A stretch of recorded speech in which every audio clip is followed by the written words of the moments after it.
Just wait for a bit more people to come into the chat, and our guests, but I hope everyone's had a wonderful day today. Got some good speakers jumping on to fill our cups up with some goodness. So it's going to be really beneficial and amazing for all of us so that we can grow.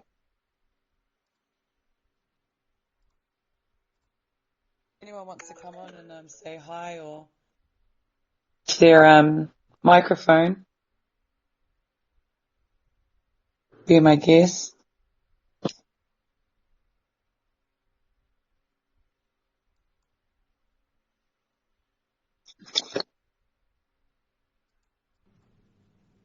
Kia ora, Queens, Jenna here. I'm just wondering, does anybody else have to push to talk button before they talk with this chat?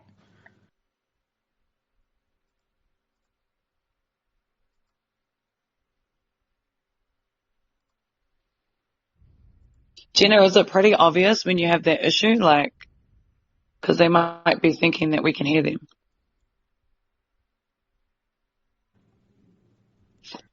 I just have to push a button to talk because, like, sorry, newbie on Discord, Queens.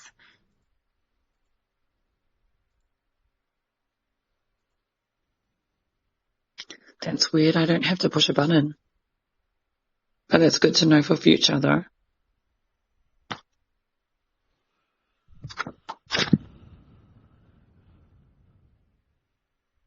Just while we're here and waiting for people to enter, if you guys have any questions and you're a bit shy, you can just chuck them up in the Queen's chat. If you're not up for talking, it's all good. Don't worry. No pressure. But if you do have questions, you can pop them up in the chat, and me and Omer, Ram 888, who should be on shortly, and the rest of the Queens can jump on and answer them for you. Hey, Ari.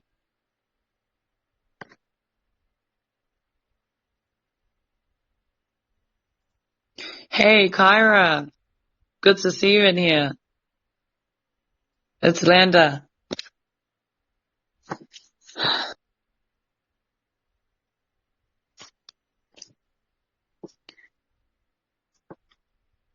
If anyone wants to jump on and say hi, like, it's all good.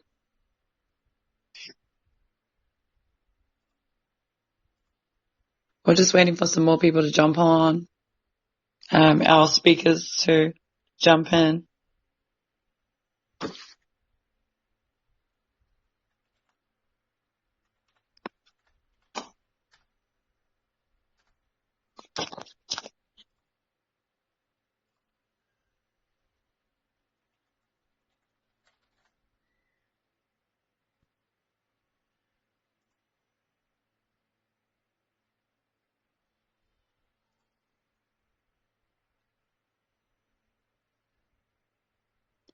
Hey, Henny, Jasmine.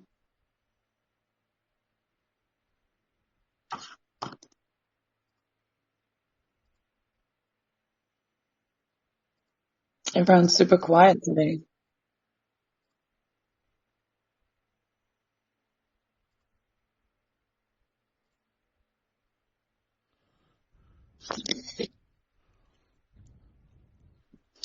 We'll be starting shortly. Oh, hey, Omer's in the house.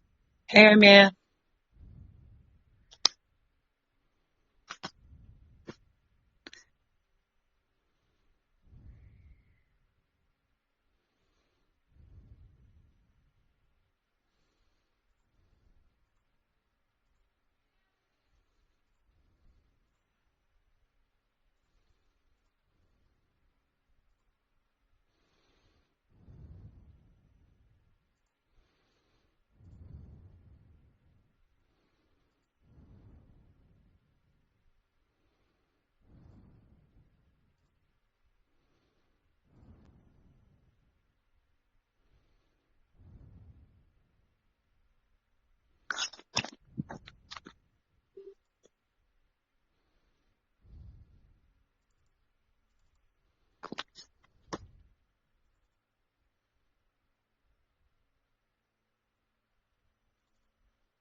The 22 twins.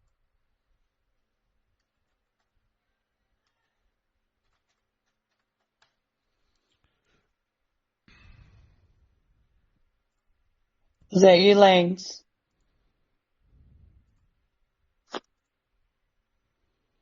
Can anyone hear me? I can hear you, sis. Sorry, Oh, okay, good. this is Dan here. I'm just in here recording it for you guys. Oh, thanks so much. Appreciate it. Sorry, I think we just got a quiet girls. thing. Should say girls, not guys, eh? Oh, it's all good. It's all good. Me, Hey guys, bro. don't be silent. Oh, who's that? Who we got? Oh. Did someone want to talk?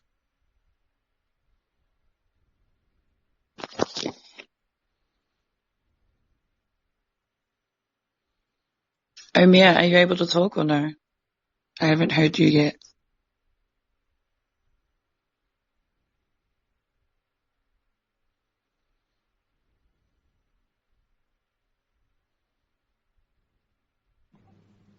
I'm just wondering if anybody else has to push to talk the button. Hey, look, Jenna, Ah, you can change that setting if you pop into your Discord settings. Are you on a mobile or are you on PC device? What device are you on? Thanks, bro. I'm on a mobile phone. Okay, so on mobile phone, there's a little cog down the bottom of the actual Discord app itself. If you click on that, it's kind of down. Actually, if you click on your emoji thingy-majiggy, bottom right-hand side of the screen, you can actually change that that option. You'll see a voice and video setting, and then there's an import mode. If you click on that, you can swap between voice activity or push to talk. If you choose voice activity, it should swap you off push to talk.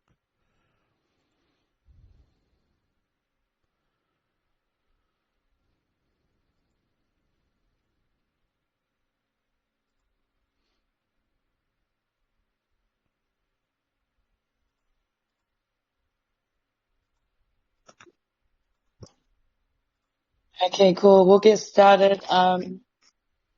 Hey guys, it's Maletino.Movement here. My first name is Yolanda. I'm also a DJ, so I go by DJ Yolanda.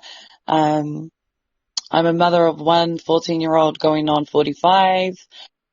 And, I was lucky enough to get invited here from, a cousin of mine, and have been in here since day one. Absolutely have felt like family since I entered.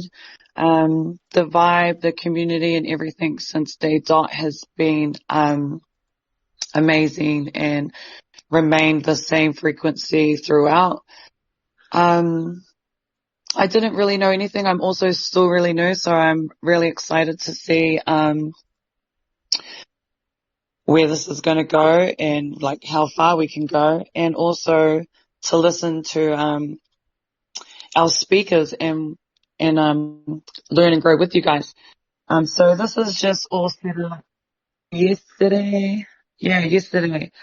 Um, with a few queens just talking on the chat, and so I thought, man, let's drive this because it's awesome. And we have two awesome queens that are going to jump on and give us a quick rundown on NFTs and what they mean and what they can do for us and the value. So it's going to be really good, especially if you've just joined us and you're still quite unsure about it all, how to purchase it, how to get ready to purchase it, like with the wallet and what you have to do to, keep your wallet safe, which is highly, highly crucial, in this space, to protect your wallet. Just the same like how you protect your energy, in life. This is how you have to protect your wallet. And yeah, what else? I didn't really plan anything. I'm just going to talk on the fly and let it flow.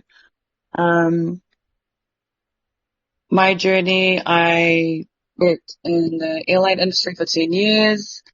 I finally got the balls to leave and DJ full time because I was working both jobs. I had been DJing for about 4 years until I finally said, right, I'm going to just take the risk, quit my job and give it my all.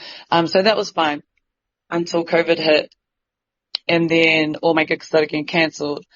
And then I was kind of, sitting there thinking, what the heck am I going to do? Um, and then I found fitness, which is pretty much all I could do during COVID and study.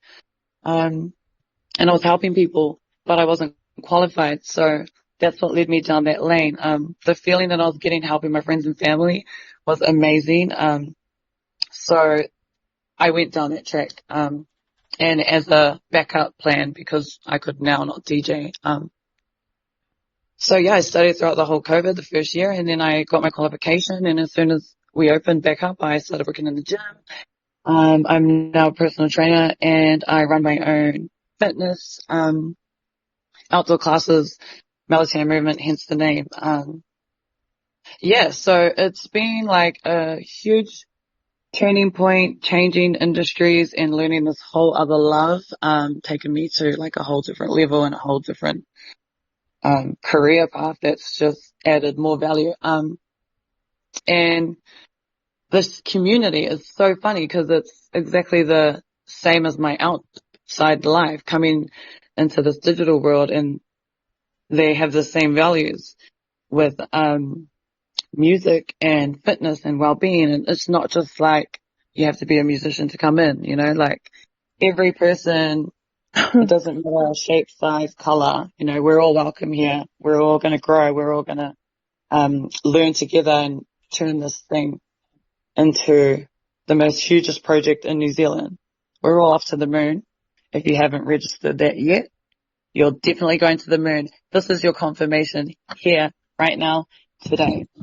And I'm going to pass you over to my hostess with the mostest, Omer. She's wonderful, amazing. We train together. She also is the lead singer in the band Valkyrie. And she's going to give you a quick intro, and then she's going to intro on our next speaker that's going to drop us some dope information. So please stay on. We've got some awesome gems for you guys. And also don't be shy. And if you have questions, you can chuck it up on the chat and I'll monitor those as we go as well. So Omer, when you're ready. Yolanda, can anyone hear us or hear me? Yeah, we can hear you.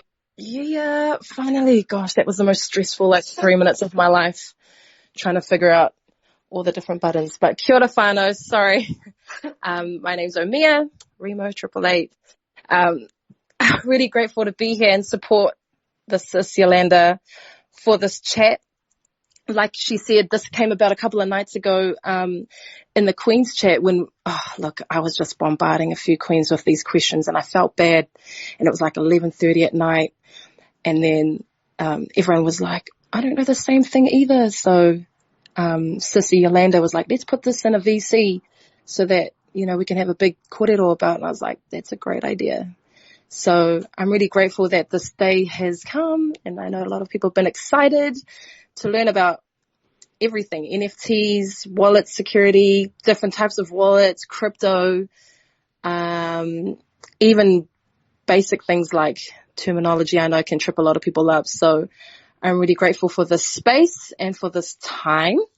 And I also know that it can be a bit intimidating in the community chat with all the brothers to ask a question like, what's a hot wallet or a cold wallet? Because they all seem quite advanced. So I get a bit whakama about asking things like that. So I really like this space at the moment to ask anything, really. I do have a few questions. And just a little thing about me. This is my first NFT or my first Discord that I've been quite engaged with. And I've learnt so much just since being in here from the day it dropped to today. I've just been mind blown daily by everyone's knowledge bombs. And I know some queens in here are still learning, but there are some queens in here who have been in the game for a little while, and I'm just like, yes, that's what I want. That's who I can relate to. Talk to me. So yeah, I'm real stoked about that.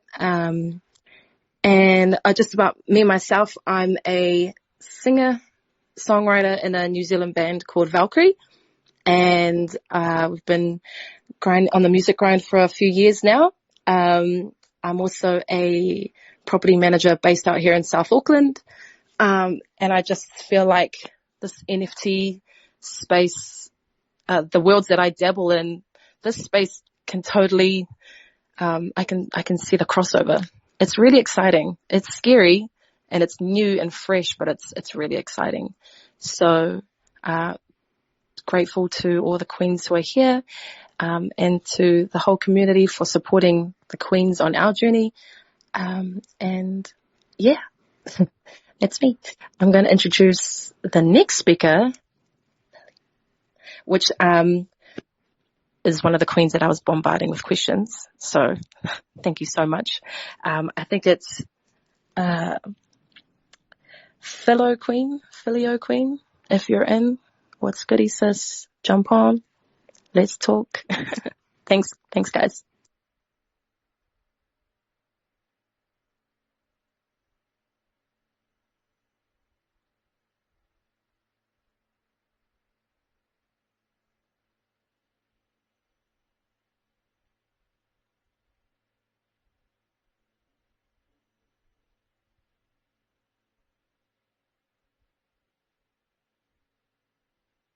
Thanks, Omer. Nice. Hey, Philo, are you near your phone? I can see you in the chat.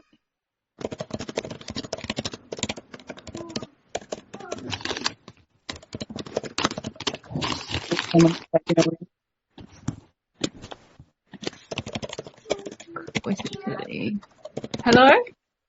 Hello. Oh, sweet. Okay, I've got it. Figured it out. Oh, nice. Awesome. So you can hear me all good now? Yeah, cool. Is Yeah, it Philly? great. Yeah, it's just Philly, and then O's kind of like a middle initial. Okay, cool. Nice. Yeah. Welcome. We're looking forward to your gyms. Oh, thank you. I'm still super new to the NFT space, but I feel like I know some things, so at least I can give some value here. In terms of the crypto space, I've been in here since like October 2020, so that's still pretty new as well. I mostly worked within automated passive income using crypto and forex markets as well. Have just jumped into learning how to trade on futures, which is pretty exciting too. And then jumped into investing into NFTs as well. So what I love about NFTs is that it's more of a long-term thing. If you kind of think of, like, if you watch movies and stuff where there's those super rich old ladies and old men in their mansions, and they've got all their like Rembrandts and their Picasso paintings and all of their artwork all around them. That's kind of how I feel about the NFT world, is that we are now able to get hold of some like really amazing art from really amazing artists, some of it being rare, some of it being a little bit more common, but then just being able to treat the space like the physical art space, except it's all online and all in the metaverse, which I feel like it makes it easier to obtain. And because there's lots of people talking about it, lots of people in community about it, so like these discords, it kind of helps us to get a better understanding of which NFTs to actually jump into, which ones to buy, so that we're not just buying, like dud NFTs or projects where you buy it at a certain price and then it loses a ton of value. So yeah, whenever I'm looking at NFTs now, I'm looking at multiple aspects in terms of is it going to rise in value? What's the community like? Who are the people behind it? And what knowledge do they already have before they came in here in terms of like business, obviously, in terms of marketing? That's a huge one for me, because basically things that have value are things that people say that it has value. So we can market like, you know, a sticky note, for example. I've got a sticky note in front of me, so it's the first thing I saw. You can market a sticky note really, really well and sell it for $100,000, right? Because that's the perceived value of it. And then if that perceived value keeps going on, it can keep going up in price, then it also can go down in price. So, yeah, that's what I love about NFTs, is that they are, you know, pieces of artwork, of digital art that we can collect, and having it on the blockchain is super smart. Having it connected to crypto is super smart, because then it opens up to other streams of income as well. Yeah, and I've got 5 kids. I've got a blended family, 5 kids. I have another son who passed away a few years ago. So it would have been 6 kids alive with him. And I live in a tiny town called Opotski, which is in the Beaver Queens, just like 10 minutes out of Opotski, pretty much.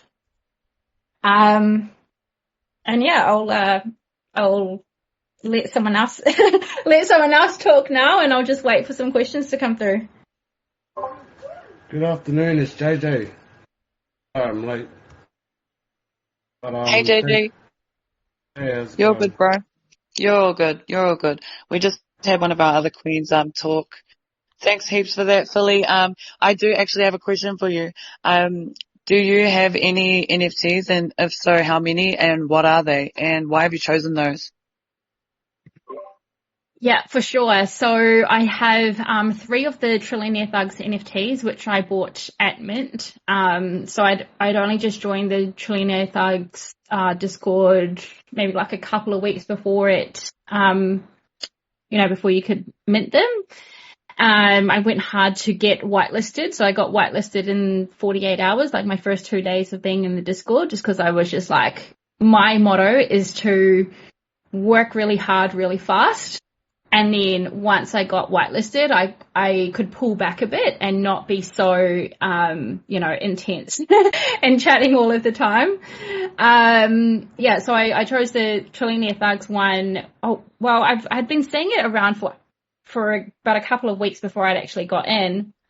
And there was just heaps and heaps of people talking about it. And I had only seen them talking about it on Instagram pretty much. And I didn't look into it at all, because I was like, oh, people are just, talking about this thing over and over again. And sometimes I don't like to follow people if they're talking about something too much.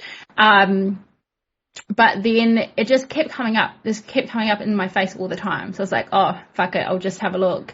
So I just jumped into the Discord and literally just got addicted with Discord.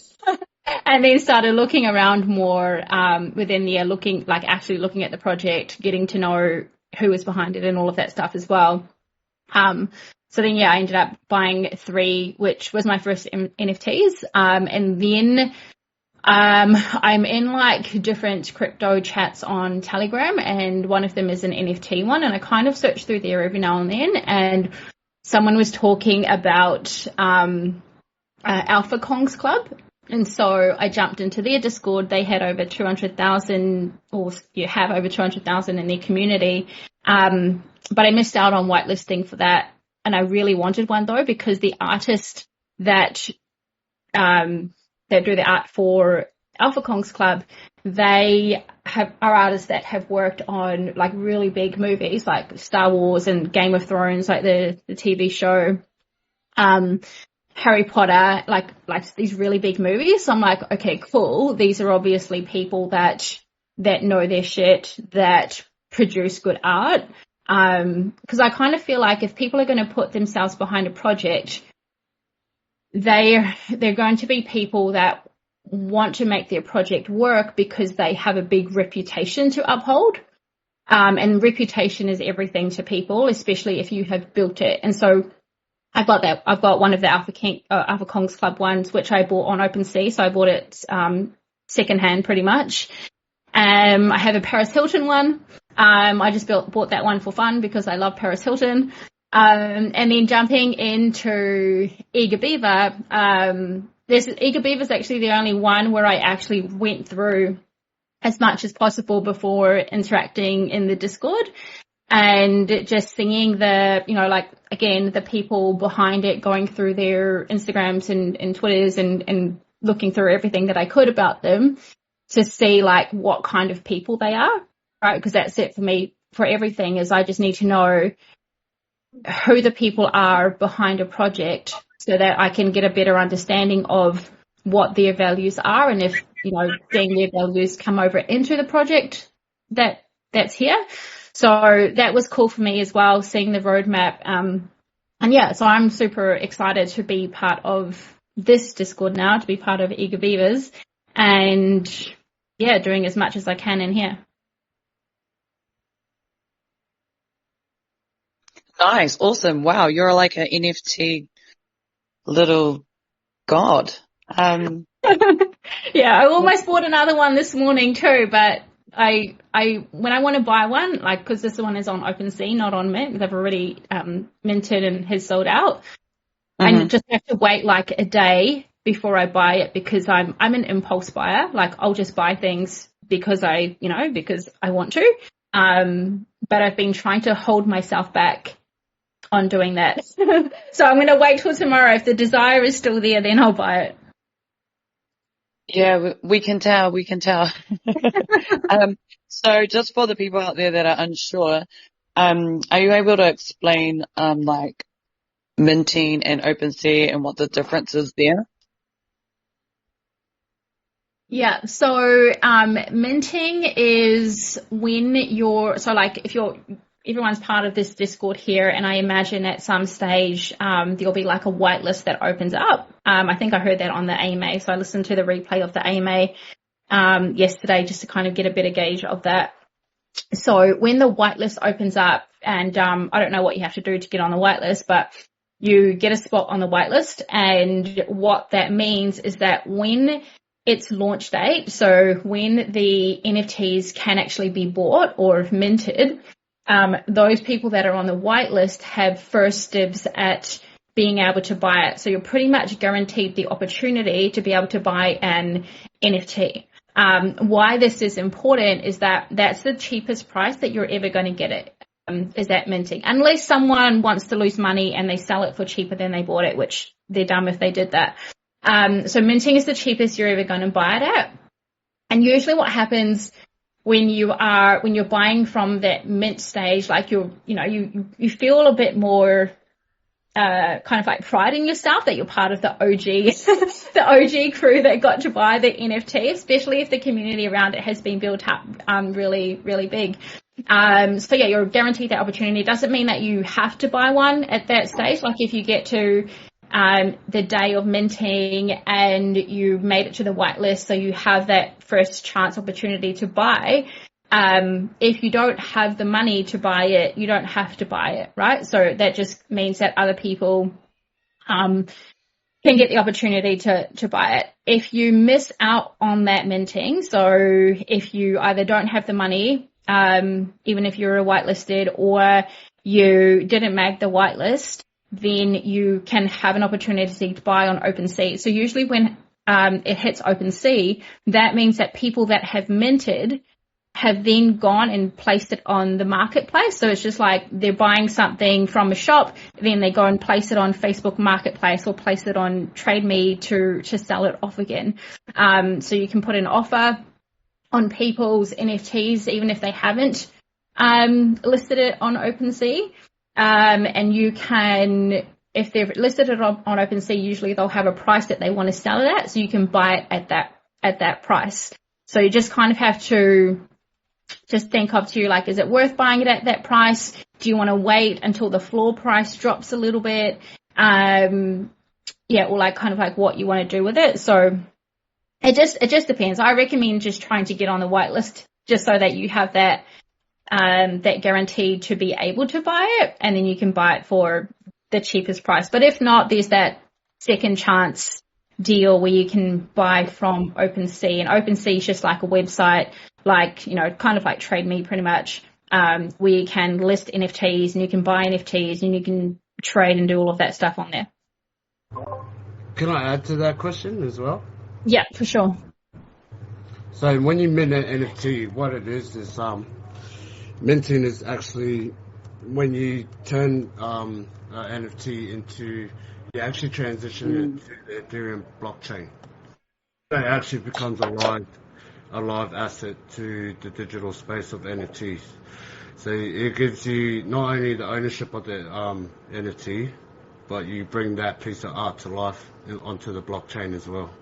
So that's the whole process of minting. And yeah, you're right on the OpenSea. That's the secondary market where you're able to buy these NFTs if you miss out on the minting process. So I just thought I'll add that in as well. Thanks, bro. So with the OpenSeas, even if you don't list it, you'll still be able to see everyone who's purchased an NFT on the OpenSea, and they can offer you, let's just say, I buy an NFT, I don't list it, but then I get someone offering me $2 million. Like, is that what you mean? Yeah, correct. yeah. So, like, Oh, no, you go. Yeah. Oh, sorry, you go. You can answer it. I'll just hang back and Okay. listen. And the thing is that if people are offering you, offering to buy your NFT, even if you don't list it, if you don't want to take the offer, you just don't do anything and it expires after a certain time. What the person that's offering has to do is connect their wallet, like their MetaMask wallet, if they're using that, to OpenSea, so that OpenSea can actually tell if that person is good for the money that they're trying to offer you. So if they don't have any money, they're not going to be able to put the offer in. So you know that if someone is trying to offer you, a certain amount or a certain amount of ETH, that they're good for it, like they can actually pay you that. And once you accept it, it'll just go through, you'll get the money, OpenSea will take it out of, or the ETH, OpenSea will take it out of their account, put it into yours, and then they'll give them the NFT.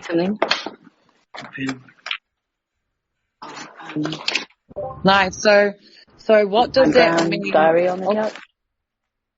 Hey, who's that? Is someone wanting to talk or? No, sorry, my mic's on. I didn't even realize. Oh, hey, Shana, how are you? Hey, I'm good. Sorry, I'm late. You're good. Stuff. Okay, I'm gonna mute now.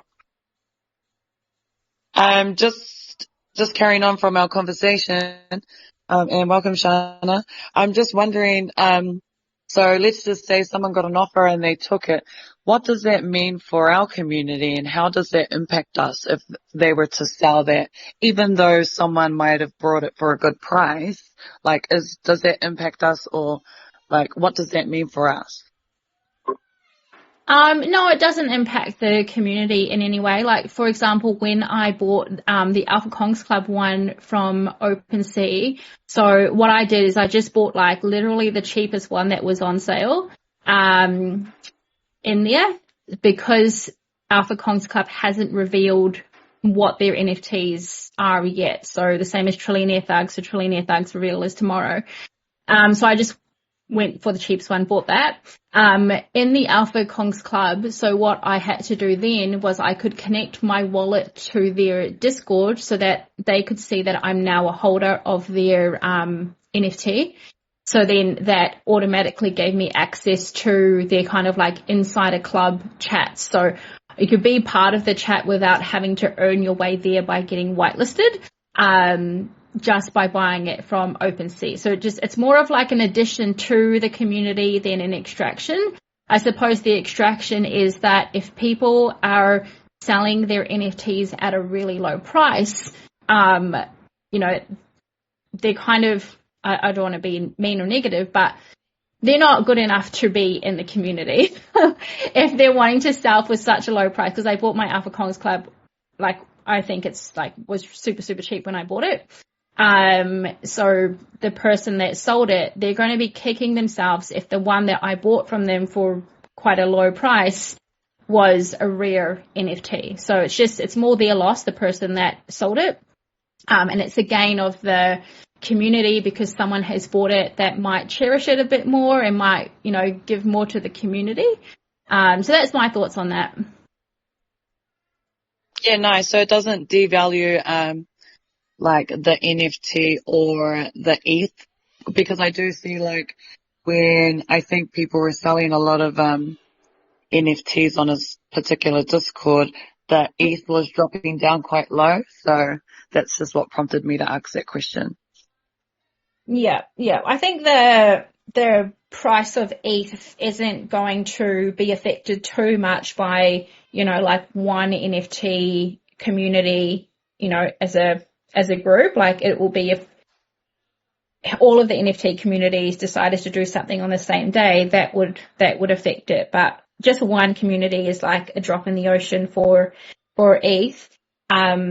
What does happen though is if people are listing their NFTs for sale on OpenSea, that will affect the floor price of that particular NFT.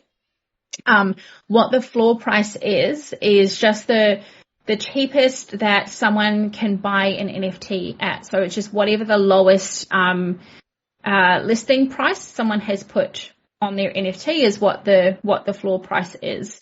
Like NFT communities and groups and stuff, they want their floor price to be higher because then obviously if they want to sell, they can sell for more. But for example, say Eager Beavers went, once we minted and people started selling on OpenSea, if everyone had listed their NFT for like 2 ETH and one person listed theirs for like 0.2, the floor price would say 0.2. So that's just affected. But I don't worry too much about what the floor price is, especially when it's not been that long since the NFT was released, because it's something that I said before is more long term, and over time it will raise more in value. If it's a good project, obviously. If it's a dumb project, it'll probably lose value, but if it's a good project, it will raise over time. So if you just keep holding it, you should see it increase in value. Yeah, nice. Which I've seen a lot, the abbreviation, HODL. Yeah. That's what you mean, hey, to hold it. Yeah, HODL, yeah. HODL, yeah. So just for everyone out there that wasn't quite sure, because, I think there was a lot of us that thought people were making spelling mistakes, because I also thought so as well. And then, but HODL, if you see that, it actually means hold on for dear life. Am I right? Yeah, you're right. It actually originated from a spelling mistake though. So I don't know who it was, but it was like a couple of years ago, like in the crypto world, someone was saying like to hold, HOLD, but then they mistyped it HODL. Like it was definitely a mistype. And then I think after that, people started saying HODL, HODL, and then just attached the words to it, the hold on for dear life to it afterwards. So it was a spelling mistake, but now it's just a thing now. Now it's just a term. And then we have another one, the paper hands one. I wasn't too sure about that as well. Did you want to touch on the paper hands one as well? Yeah, paper hands is just when people sell off their NFTs or sell off their crypto, trying to turn over a quick profit. It's like, like how paper is thin, like anything can kind of just drop through it and rip through it. That's what it means by paper hands. And then the other one is diamond hands, because diamond hands are like solid. Diamond hands is when you are hodling and you're holding on for dear life and you're not selling for anything. Yeah, so we're all going to be diamond hands. Yeah. Being diamond hands definitely is how the value increases for everything. Nice, good, great stuff. Does anyone else have any questions for Philly? Don't be shy, guys. It's all good. I'll just quickly check the chat. Kia ora, can anyone hear me? Yes. Yo, I asked Philly this question a couple of nights ago, and you gave a really good little explanation via the chat. But I was asking what a hot wallet was and a cold wallet was. So, and I know a lot of queens didn't even know those existed. So maybe a little thing around what those are, sis?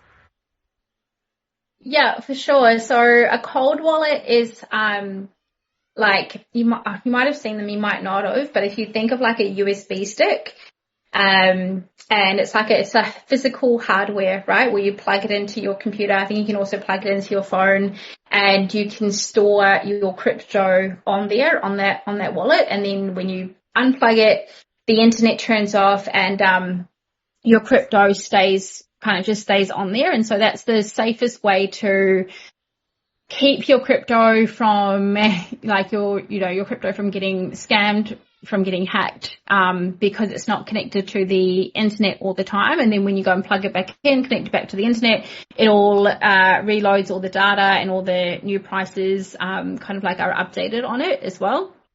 That's a super, super safe way to hold your crypto if you're wanting it to hold it for long term, right? So the websites to check out for that, I think the website's trezor.com, or just Google for Trezor, Trezor. So that's one of the companies that sell them. The other company is Nano, so Nano. They both work the same way, the Trezor and the Nano, just like different companies, like a GHD and a Cloud9, for example.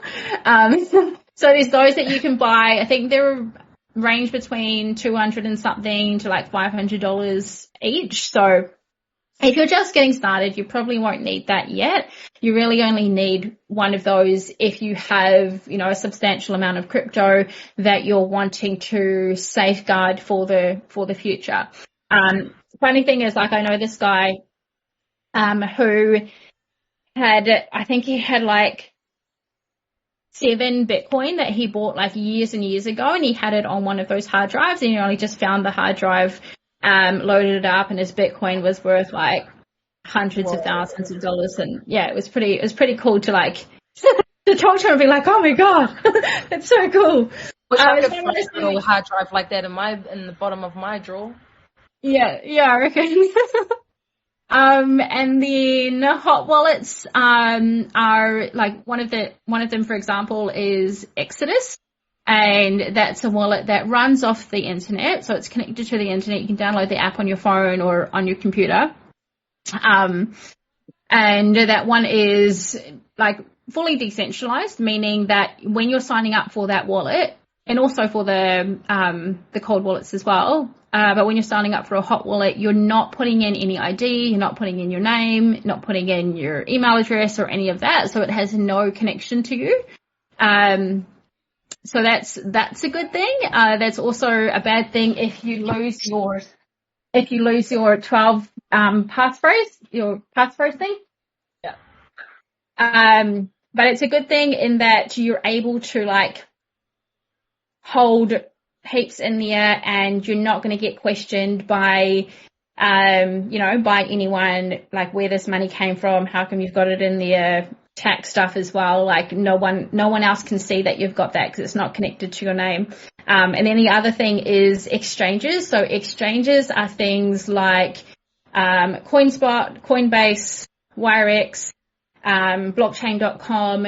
Those all work similar to wallets. However, they're considered exchanges because they are run like by a centralized company. You're having to put your ID in there, or your details.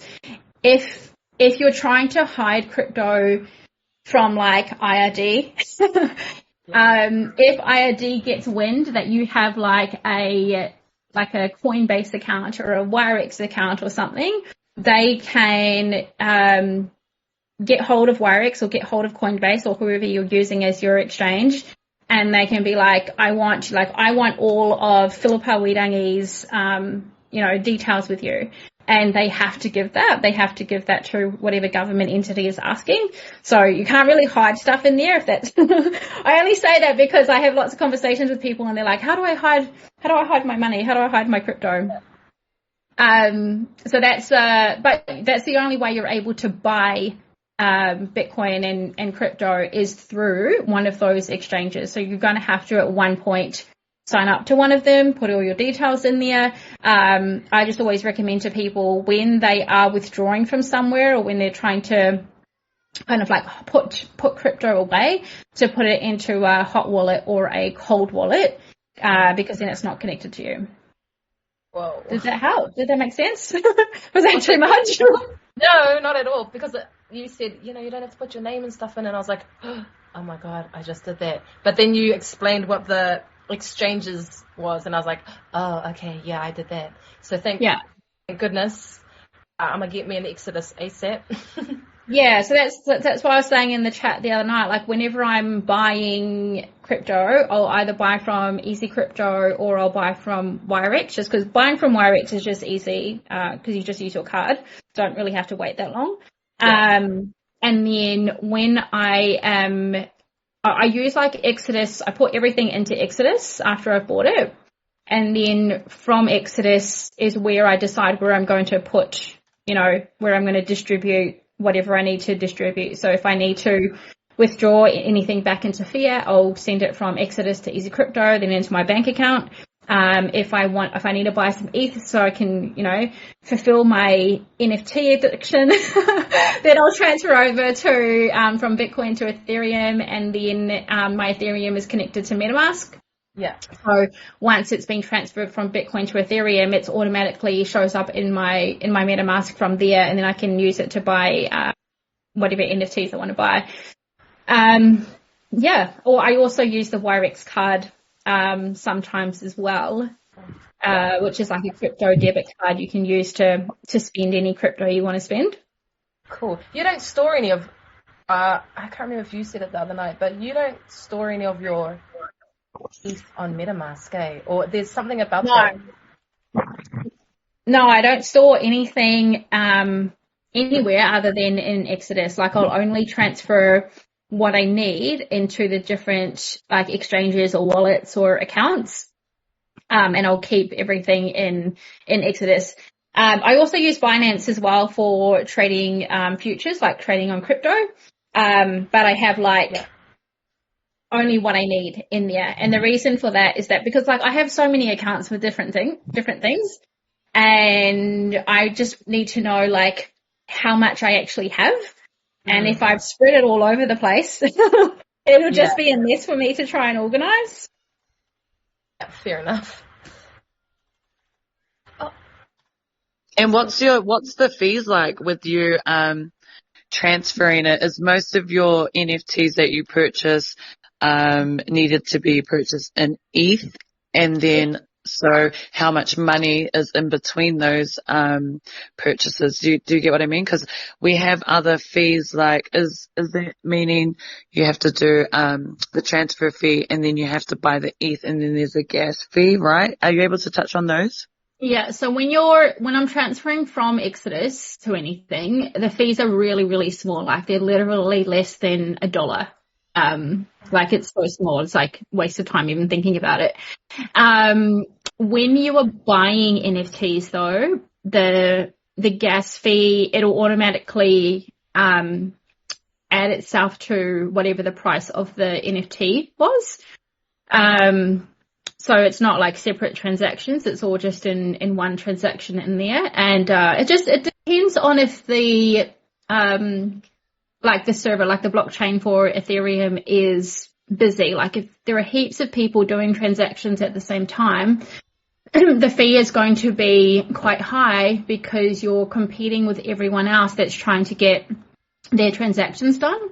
If it's quiet, so there's not many people on there, the fees are going to be relatively low. So you kind of just have to time when you're going to buy something. So for example, when I went to mint for my Trillionaire Thugs, I made sure not to jump on right at the dot when when minting opened, because I knew that there'll be heaps of people trying to buy at that same time. So I waited like 45 minutes or so before I jumped on and did mine. And I feel like I paid less fees than what I would have if I jumped on straight away, because there'll be way more people trying to do transactions at that time. I think what most NFT projects try to do is they pick a day and pick a time where they think that the blockchain won't be as busy, just to try and help people to not pay as many fees. So yeah, like the fees I've paid, I think I paid like $150 for my Trillionaire Thugs fees, like my gas fees. And then when I bought the Alpha Kongs Club NFT, I paid like $70 for that.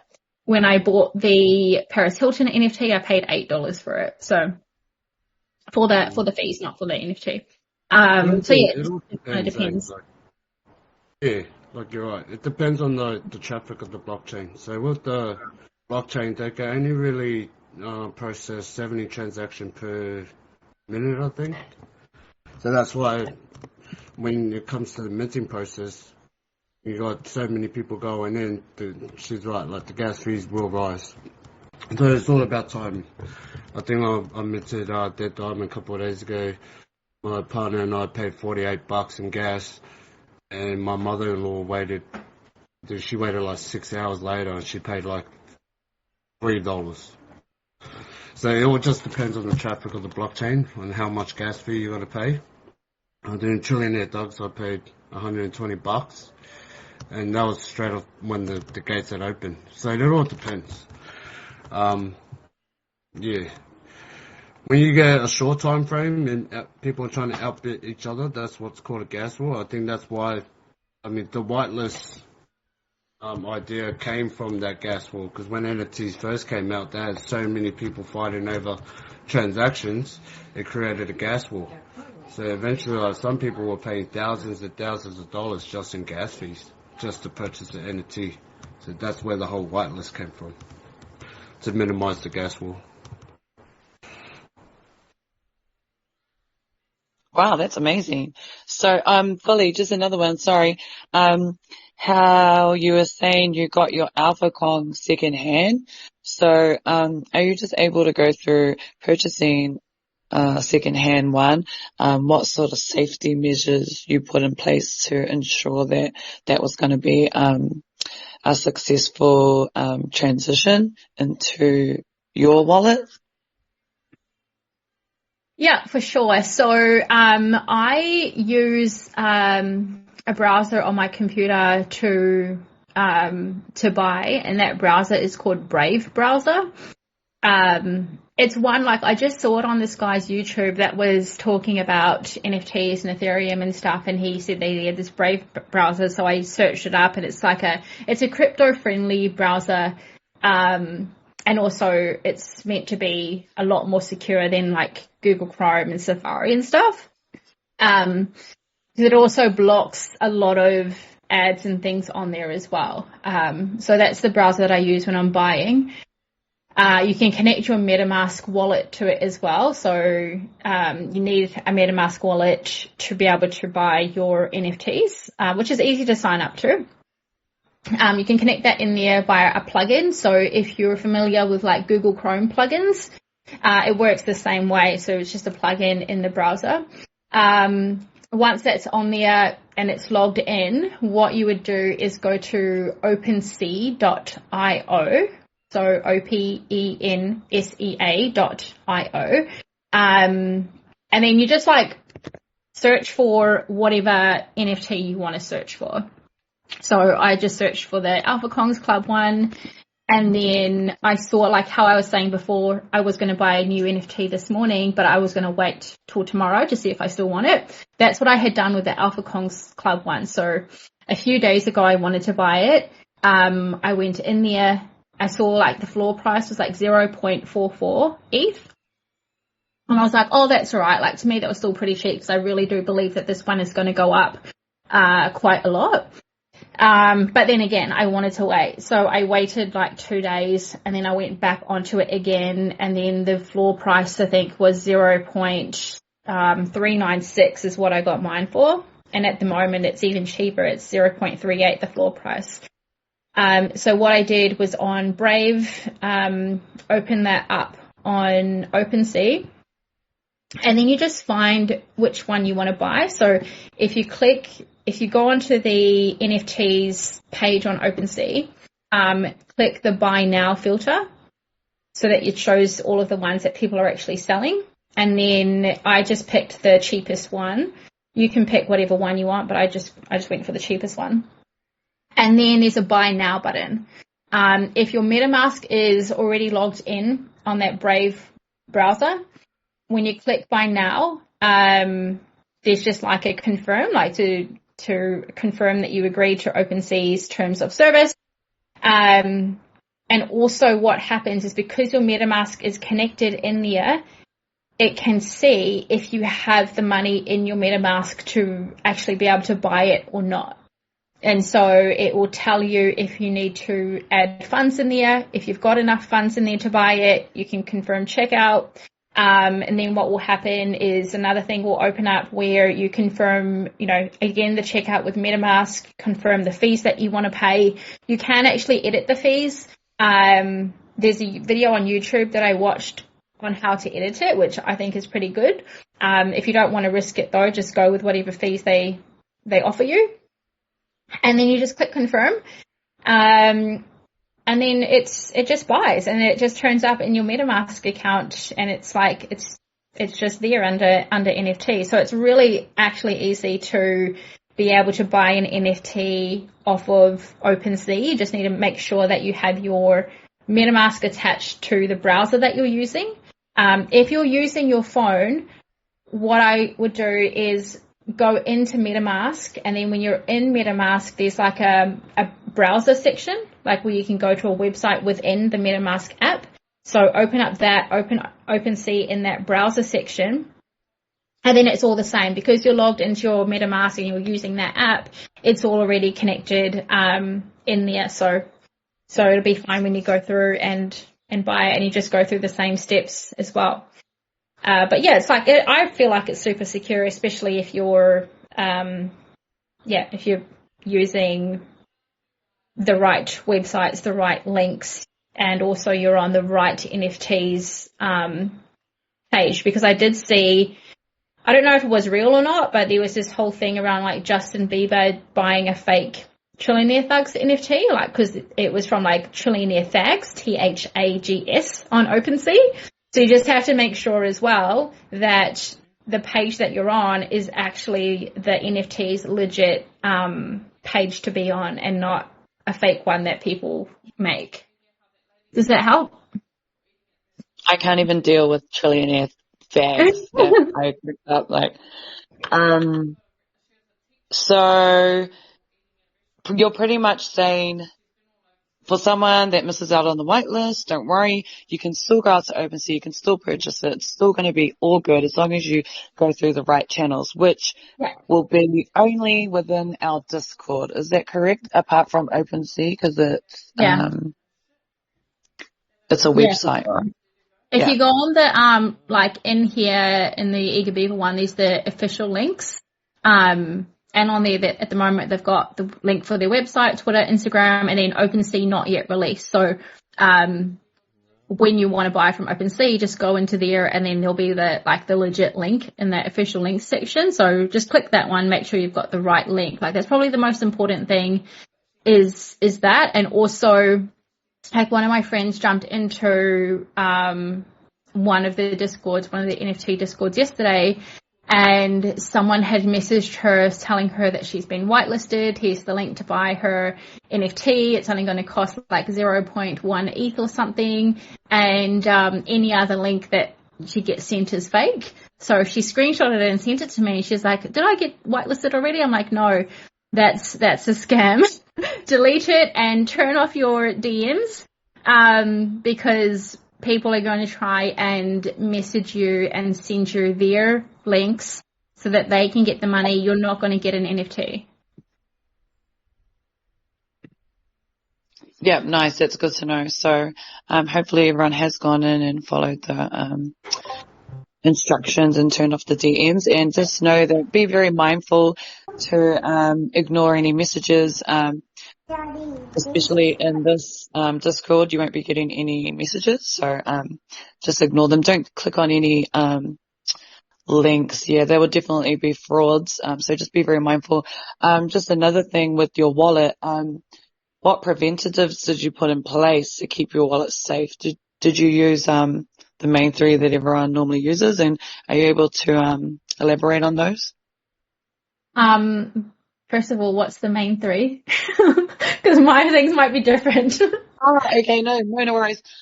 You just start where you started. Yeah. I Yeah. think mostly the preventative measures. Someone just put in here, Mama K, don't forget to log out of all connected sites. Yeah, for sure. That's definitely one of them. And then just making sure that you and maybe like one other person, like my partner knows all my, well, I hope he does anyway, like all of my passwords and logins and things for everything, just in case I die. So I'm like, if I die and I'm the only one that knows where all my stuff is, what's the point? Because I'm trying to do this for my whānau. And if they can't access it, then, oh shit. So just make sure like he's got everything. Knows where all my written down passphrases and stuff are. But I just keep everything super, super safe. Like I don't let anyone go on my phone. Don't even let my kids go on my phone. Changing my passwords all the time as well is a big one for me. Having the Face ID for my phone is a big one. I've also got like the fingerprint ID on my laptop. So unless someone chops my hand off when I die, they can only get on it if if my fingerprint is on there. And then also I have separate emails for like everything, like every project and thing that I do. I just create separate Proton Mail emails for everything, and just have them all accessible by me for if I need them. Like it's a bit more work having to switch through different email accounts and different things, but it's work that's worth it to keep everything safe. Agreed. Yeah, There's nice. also setting on MetaMask. You can set it so like as soon as you like exit the page or whatever, it automatically logs you off. Which is you can get a bit high because you got to log in every time, but it's something that someone can do if they really want to protect all their assets. But yeah, downloading VPNs on your phones and devices and stuff is definitely one of the other things you can do. Protecting all your apps, VPNs, two-factor authentications to everything. Yeah, that's a big one. Yeah, because like someone logs in, they need a code that's going to be texted to your phone anyway, so it's going to be harder for them to get in. So I two-factor everything. And yeah, I write a shit ton of copies of your phase words because I write some in my novels, I hide them in books, stash them at my mum's house. I just really scattered all those passwords everywhere to people I trust. Last thing you want is store it all in one house, your house burns down and then there goes all your passwords. So Yeah, yeah, nice. just Yeah. outside the box here. Sorry, what'd you say? No, that was it.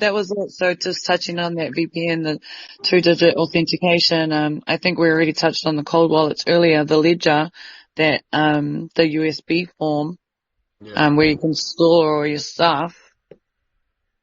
Did we touch on that one? Yeah. Yeah. You guys did. Yeah. Just putting those out there so that, people are aware of the options and, to put those in place, how important they are.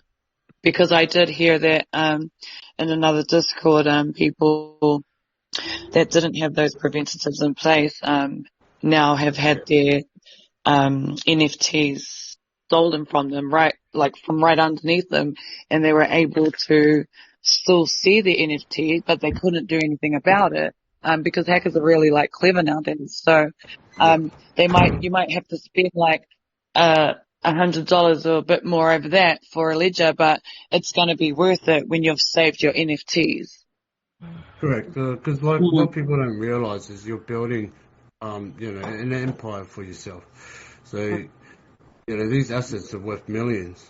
Would you rather spend a couple $100 to protect millions of dollars of assets? So, of course you would. And in regards to, like, you can set up all these security measures on all your devices and all your accounts, but the minute you click on that link, you're giving that hacker complete access. So that is like one of the major things you do not do is like click on random links that have been direct messaged to your accounts. Because like Philly was saying, it is a hacker's link. So the minute you click on it, boom, they got full access to all your devices. Hack into your wallet, strip everything, and you just nothing you can do about it. Yeah, I Once think it's on the a lot of page, the time people get hacked because they click links from yeah, people. that's It's what usually it like a is. user error. Yeah, correct. That's one of the main, most common thing how people get hacked is when they click on random links. Because I mean, you can have all these security measures in place, but that link, that gives them complete access to all your devices. So just be real vigilant on the links, and that's why I think Philly was saying with all the official links you find on Discords. To the projects, or the official links are in the Discord. So whatever extra links you're getting through your DMs, they're definitely scams. Because moderators or creators will never DM you links. They'll always announce it on the page. Hey, Queen And my B. brother's mate got his Doug stolen from him 6 hours after minting them. Because he clicked on the random link. And he had all security purposes all set up, but they still got to his wallet just by clicking on that one link.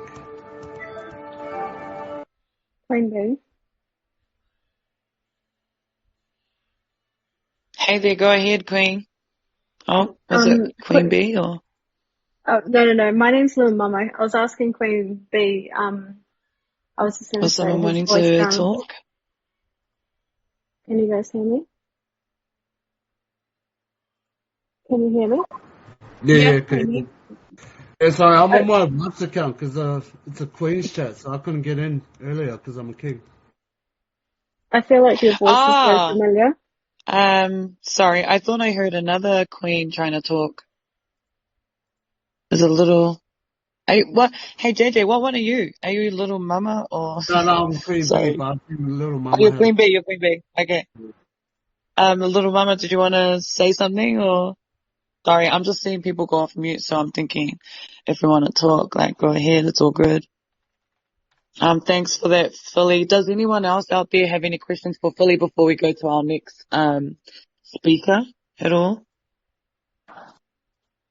Hi guys. Any questions in regards to NFTs?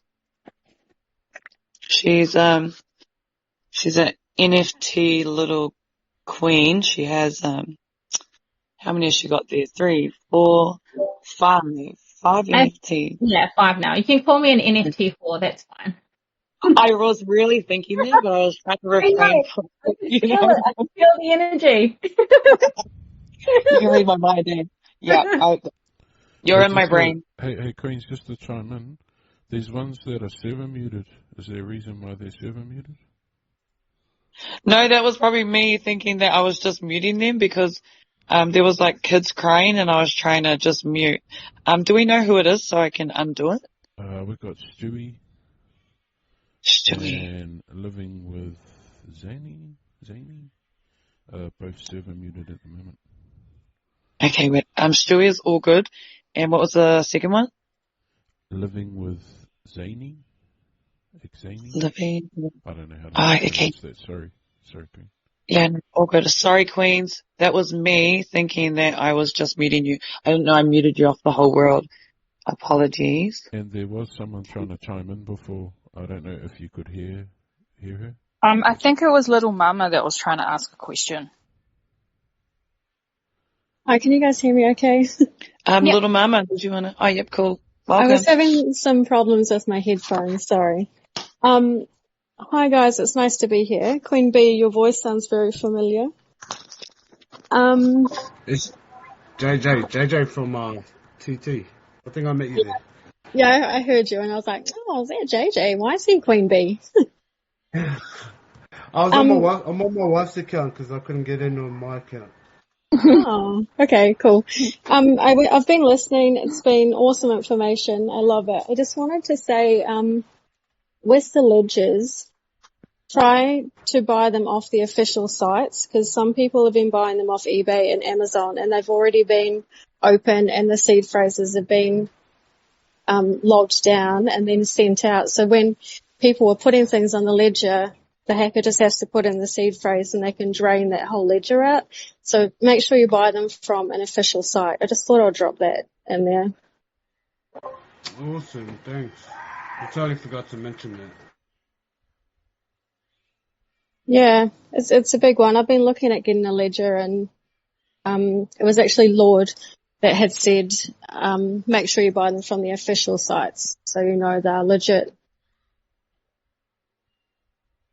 Not the $12 ones from LDA. Yeah, no, stay away from those. What's a ledger? It's a cold wallet. Philly was explaining earlier. It's Oh, sorry. Yeah, the cold and hot wallets. Sorry, guys. that's the correct terminology for the cold wallets. It's a ledger.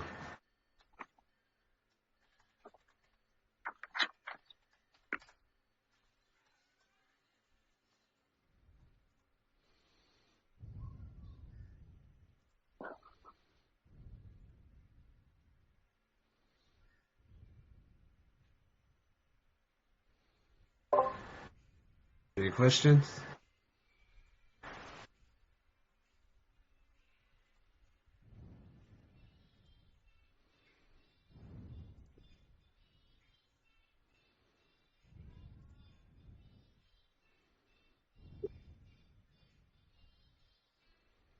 Hey JJ, I'm just wondering if you can hear me at all. Yeah, I can hear you. Ah, okay, cool. Is anyone speaking? Because it goes quiet, and I don't know if it's just my connection or it's quiet. Oh, it's just quiet. I was just thinking the same thing. I was like, are these going? Yeah, I just didn't want to butt in and someone was talking. But cool. If there's no other further questions, I'll move on to one of our next speakers who's really been in this game for well, not the NFT so much. She's quite new in the NFT and going to bring a lot of value. She's actually studying crypto and the cryptocurrencies. So that's just like, if you don't know, it's like digital money. We have our like USD, NZD, the New Zealand dollar, USD, American. And then in the other crypto digital world, there's like Bitcoin and ETH and all that kind of stuff. So she's, proudly going to jump on and just, talk a little bit about her journey and, how it's brought her to the NFT world now. And, yeah, I think she'll benefit, and bring lots of value to us in that sense. Cause I'm the opposite. Like I'm kind of now knowing about NFTs, but I don't know a lot about crypto. So I reckon like this will just level us up to a whole other level because now we're going to know about crypto. We're going to know about NFT. And we can, dabble around. We're not just focusing on NFTs. We can go and extend and make all these moves elsewhere together as a community. So, Jenna, if you're in there, jump on, cuz, and introduce yourself. Thanks for jumping on. Oh, kia ora, cuz. Can everybody hear me? Yep. Awesome. Yeah. Kia ora, my queens. Mean gems so far, queens. Mean as. Firstly, I just want to thank the moderators and the queens who organised this chat, Maletino.Movement. I see you, girl. Big ups to my cousin, Maletino.Movement. She's an inspiring, ambitious, driven, powerful woman. Is always positive, is always hustling and making those money moves. So, mean respect to my cousin. Beautiful. Queen Valkyrie, thanks so much as well for, both of you guys creating this beautiful space, safe space for all us queens to congregate, converse, and conquer crypto collectively. Oosh. Love the positive vibes in here, encouraging and uplifting community. So glad to be a part of it. So thank you guys. Just a little bit about myself. My name is Jenna Leaf. Born and bred in South Auckland, moved to Australia, 10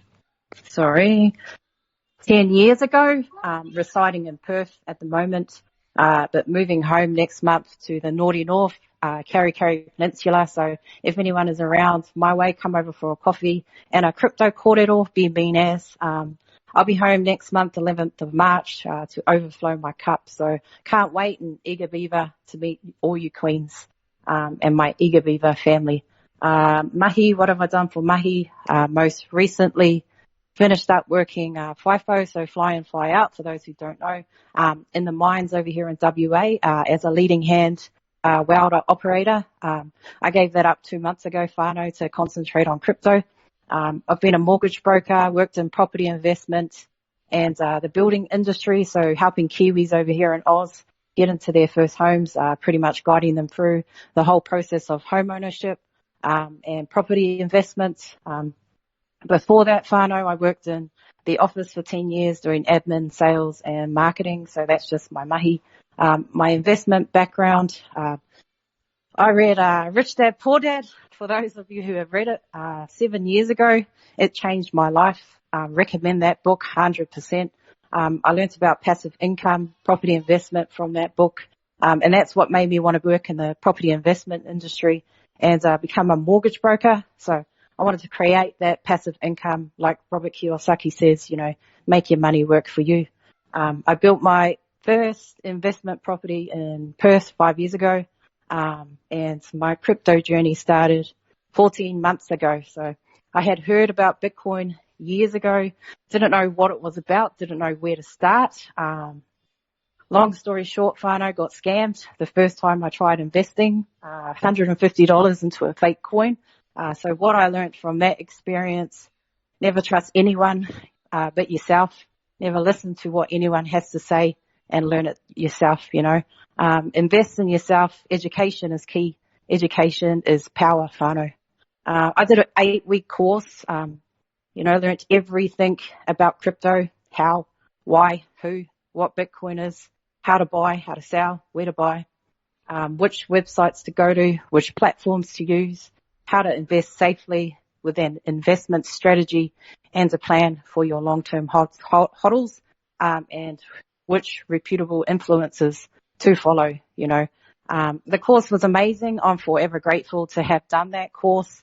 My latest addiction is day trading, so hence why I gave up the welding gig and mining. I wanted to focus all my attention on crypto and replace my income. So I've been studying for 2 months, day trading course, and I'm finally at the nuts and bolts of the course. My goal is to be actively trading in the next 7 days. So if any of our queens are active traders out there, I'd be keen as to catch up and have a kōrero.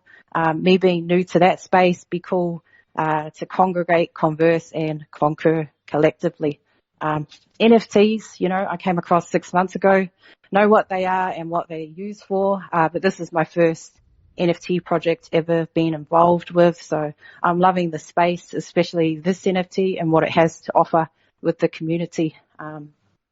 Advice, queens, disclaimer as well, I'm no expert, whānau, I'm still learning every day in this new and evolving space. This is not financial advice, and always do your own research. Advice number 1, education. My advice to anyone to this space, learn, learn, do some research, do some study, do a course, any course. My course, it cost me $5,000. I know that's a bit steep, but you don't have to do a 5K course, do a $100 course, up school, learn and grow, educate yourself, invest in yourself.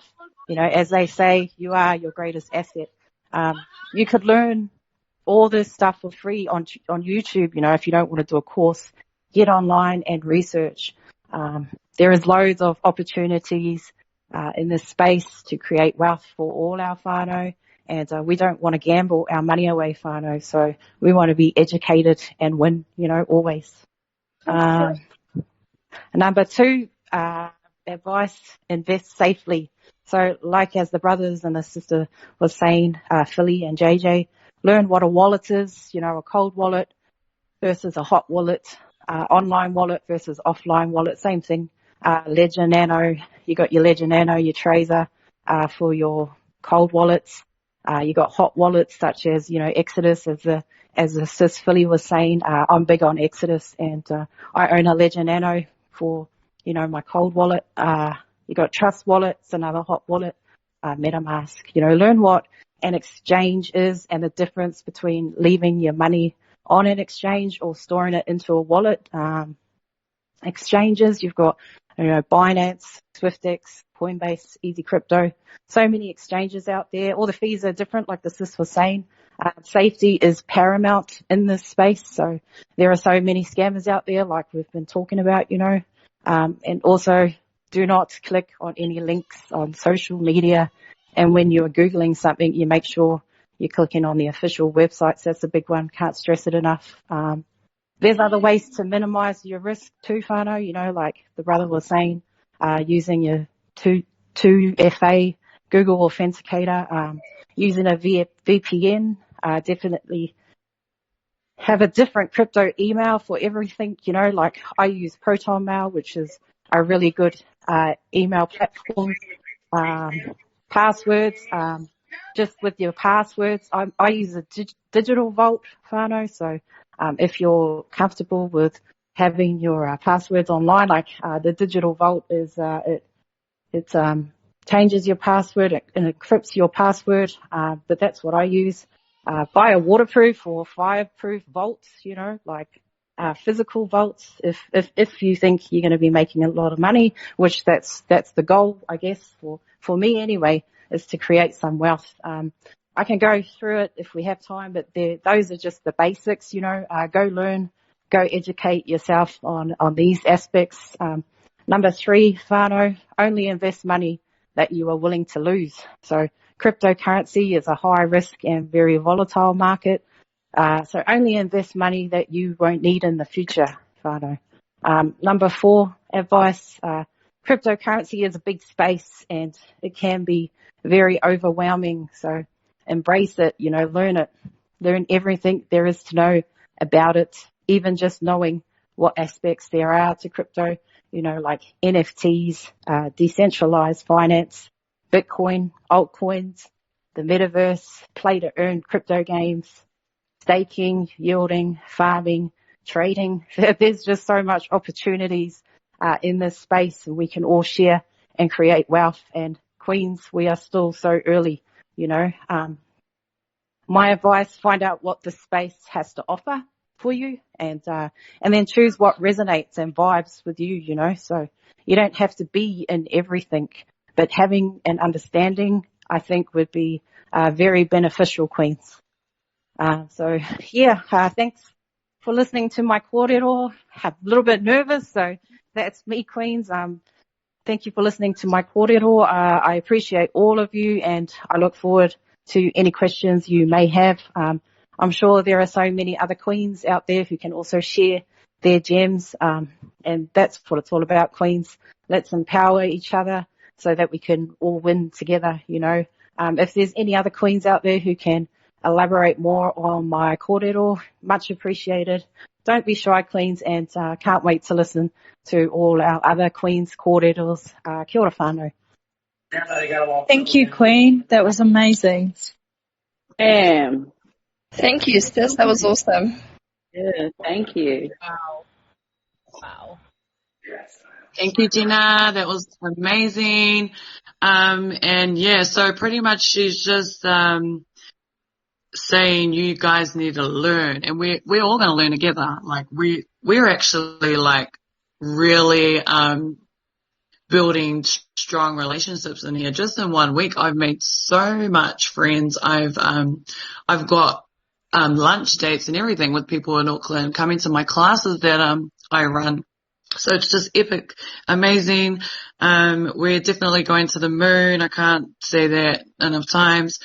So I reckon what I got from that is education. We all need to educate ourselves, and the more we're educated and the more we share, the more we can all grow together.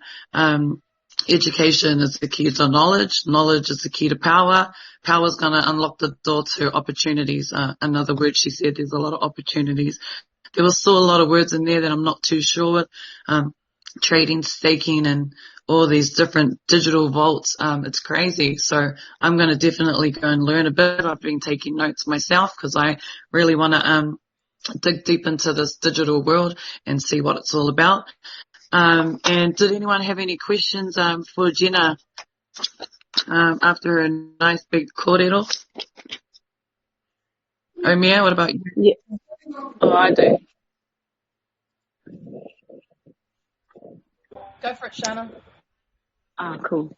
Kia ora, Jenna. Thank you for your kōrero. It was amazing and definitely delivered in a way that I can understand. And it's amazing to know that we have people like this here that we can hang out with, and we feel really grateful for you sharing your knowledge. I just had a question. You went through like a list of things that we should consider researching, and I was wondering if you could say them a bit slower, because I definitely am taking notes. Yep, no worries, Shana. If you want, I can chuck them up into the Crypto Queens chat.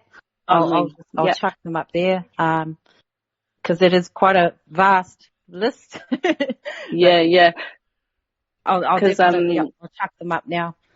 I mean, yeah, because I definitely would be keen to do a course, but I prefer to start with YouTube because it's free. So if I know what I'm looking for, then I'm definitely keen on doing research. So kia ora. Kia ora. Kia ora. I'll chuck them up now, Shana. Thank you. Thank you. Also, kia ora, Jenna. Thank you for sharing your knowledge with us. It's been amazing. Can everybody hear me? Kia ora, sis. Yeah. Sorry, I've got my headphones on.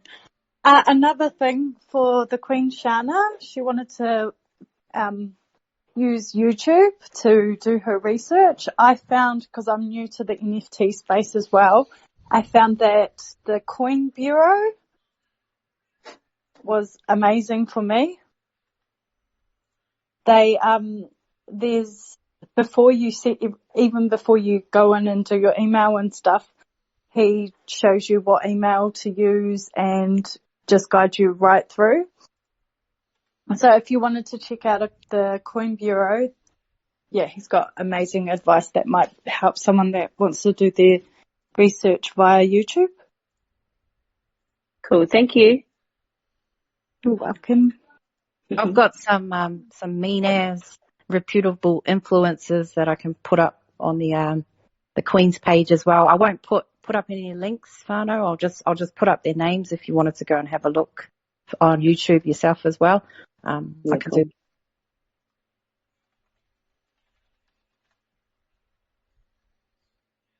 Nice, cool, awesome.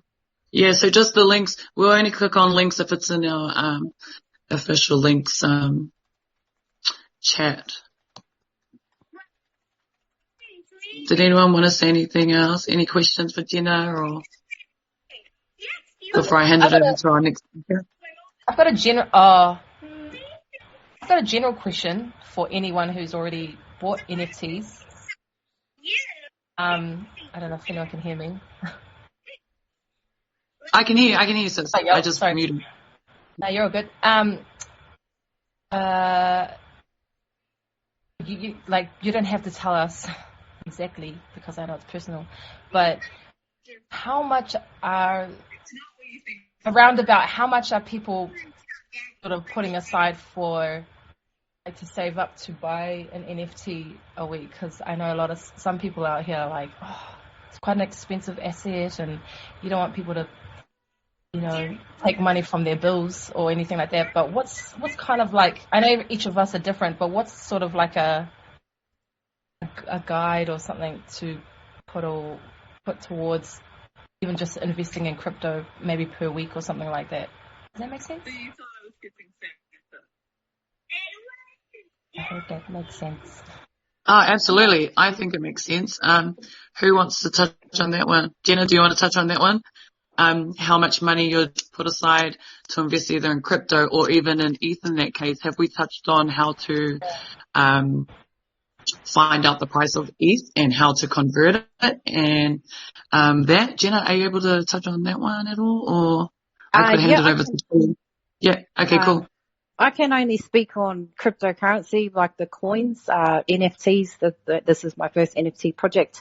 But with, your cryptocurrency coins, I think only invest, as I said before, only invest money that you're willing to lose, because it's highly volatile market. But whatever you don't need, like weekly out of your paycheck for the future, maybe put it aside, for that investment sort of plan, if that makes sense. Well, that's what I've been doing for the last 14 months anyway, taking some money out of my income and putting it aside to invest into crypto. Yeah. Oh, no, that's cool. If anyone else has anything, I'm all good to hear it. Yeah, I'll jump in and add to that as well. What I would do, like, if you're super new, if this is your first thing you've ever jumped into, if you've not even bought crypto before, if we're thinking of Eager Beaver NFT, the mint date, well, they said it's like the end of March, right? So we have like 2 months to go until it's here. They haven't said how much it's going to be yet. However, what I know from being in Trillionaire Thugs and looking at all of the other NFTs as well, like I'm in about 10 NFT discords right now and just checking them all out, right, is that 0.3 ETH was the mint price for Trillionaire Thugs. And that's the highest mint price that I've seen so far, just since I've, been in the NFT world. So I would say, like, I could be totally wrong, that the Eager Beaver will be less than 0.3 NFT. So at the moment, that's like 1,300 New Zealand dollars. So I would save up, like that much. I'd save up like 1,500 just to be safe for fees as well. So you've got like 2 months to do that. And what I would say is, because as Jenna was saying, like, crypto is volatile, and unless you're really good at reading charts, you just don't know when it's going to go up and when it's going to go down, right? And even if you are good at reading charts and you do predict something, it's not always going to be right. It's not right 100% of the time. So just to keep yourself safe, to keep your money safe, like, this is not advice because I'm not an expert, but what I would do is I wouldn't buy the ETH until I'm ready to actually use it, if I'm using it for something. If I'm wanting to buy crypto because I want that crypto to grow, like if that was the intention, then obviously I'd buy when it's low, and then I'd, just let it grow and hodl.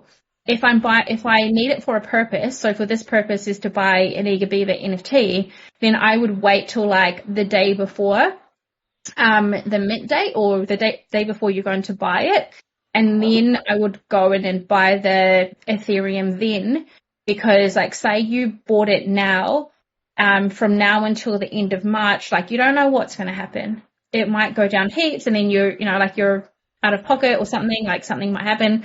But just for those of you that are super new, to kind of be safe with your money, I would just put it away into a bank account or something, savings account, and then when you're ready to use it for whatever purpose, then to jump in and buy your Ethereum, get yourself ready for the mint date. Yo, now that makes real sense. Yeah, so just save up whatever you need weekly, to come up with like 1,500 New Zealand, I would say would be safe enough to buy at least one Eager Beaver NFT. And then of course when they come out with what the actual mint price is, like, we'll know for sure. But yeah, just save up however much you need each week to come up with 1,500. Thank you so much for sharing that, both of you. Appreciate it heaps. Can I just add something to that? Go for it. If I just want to add to that, it'd be so easy if everyone had like a budget, so you knew how much money you'd need to save weekly or monthly to be able to do that, because you don't want to be taking money out your pocket or getting, FOMO to just try and get in on these projects. So I just wanted to put the tono out there that I do have a budget and stuff, monthly budget, weekly budget, if anyone wanted that, and I can walk you through how to understand how that budget works. I just thought that would be cool to put that tono out if anyone wants it. Nice. Was it Timiringa? Timiringa? Yeah. I just saw on the chat, you're an accountant. Yes. Nice, sis. Nice. I'll definitely be hitting you up at some point. I think we all might need that. Yeah, 100%. Honestly, it's so helpful. Like, I've done it for this entire year, so I know exactly what my expenses are, how much money is coming in, how much I can save weekly, monthly, and then you can kind of just work from there. For example, I knew that I could get into the Trillionaire Thugs project because it was the end of Jan. I had that entire Jan to save up so I could invest. Like, I wasn't just taking money out of my pocket, like I couldn't eat. You don't want to be doing that. And so, for example, for this, we've got quite a lot of time. If you can set out that budget, set out those financial goals for yourself to actually achieve it, then you can be like, okay, for this next month, I won't buy me coffees every day, or, little stuff like that to help you get there. Honestly, it's so much better, and it's really helpful. Man, I reckon we should make a little budgeting help for the Queen Bees, for the budgeting help page, financial page. Yeah, because even in everyday life, if I wasn't buying crypto, my budget is really bad. But inspired by that chat. Yeah, awesome. What a gem. And I think Philly will need your advice as well, because she is NFT whore and buying all the NFTs in the world. Yes. Sorry, who was the accountant in the Queen's chat? Me, sis, Timiringa. Okay, I'm just trying to find you. Timiringa, awesome. I'm going to need an accountant when I come home, Timiringa. Is it all good if I message you? Cool, yeah, of course. Awesome. I was going to go to a firm, I think they're near Hamilton. I've been trying to look for a crypto accountant for a little bit, but I need to talk about business structures and stuff with someone. If that'd be much appreciated if I can hook up with someone from this community. Yeah, Hannah, we'll just connect us. Awesome, thank you. Ooh. You just gotta follow. Did you want to give us a little? Did you want to give us a little intro to Timiringa, like where you're from, got any kids? How long you've been in accounting, etc. Yeah, cool, nice, welcome. That's cool. Kia ora wano. My name's Timiringa Parks. I'm from Wanganui, but I'm currently based in Tamaki. I'm actually only 21, so no tamariki or anything like that, just out here grinding. Background, I moved to Auckland in 2018 to study at the University of Auckland. I studied a Bachelor of Arts, Bachelor of Commerce. Majored in Māori Studies, Accounting and Innovation Entrepreneurship. And in 2019, that's when I started my journey in entrepreneurship. So I started my first business back then. It was an event styling company. And I sold that last year in July, which was really cool. I started my second Pākehī Ukaipo, I think 2020. And I'm still running that startup. And then I started my third Pākehī last year called Bush Balloons Co. And that's what I'm still doing now. So I run 2 startups at the moment, not studying anymore. And that's kind of what I do full time. So that's kind of my background. And I just started getting into the space properly this year in this crypto NFT space. But my mum's been in this space for like the last 3 or 4 years working with Shelley Cullen. And so I just kind of pick up a couple of stuff from her. So I'm real basic new to this space, but my, I guess, expertise is in the entrepreneurial space and accounting. I don't necessarily actually do accounting for firms or stuff like that, but I understand everything to do with accounting and stuff like that. So that's my background and that's my mahi. Nice, thanks. So, you're doing balloon business right now, is that right? Yep, so Blush Balloons is one e-commerce Pākehī that I run, so I don't actually go out and do people's events. I run an e-commerce version and another Pākehī called Ukaipo, so I run 2 startups. Are those like balloons that don't pop, like those kind? Yeah, like balloon garlands, so Blush Balloons, we sell Cool. garland kit. Yeah. Sorry.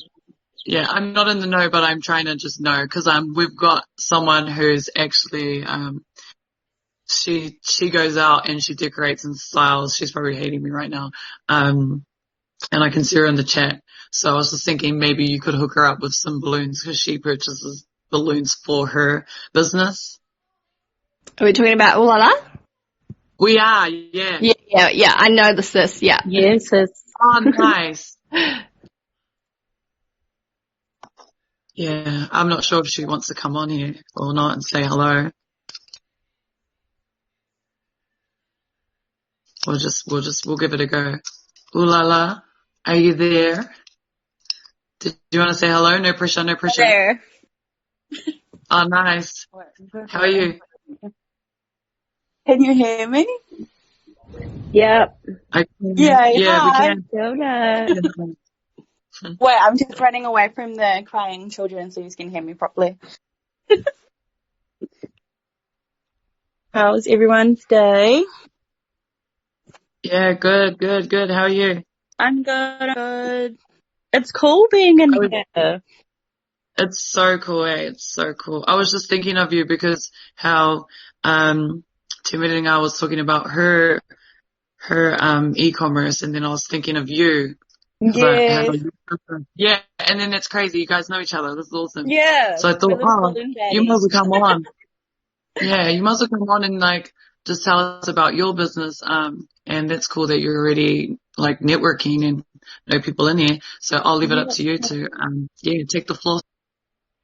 Thank you, Yolanda. Kia ora everyone. So I'm Lala, obviously, as you heard, I own Ooh La La Styling. So I do like event styling, prop rentals, and I'm pretty much Auckland based predominantly, but we do kind of travel if we can. But obviously with all the red light stuff, we're kind of just staying here.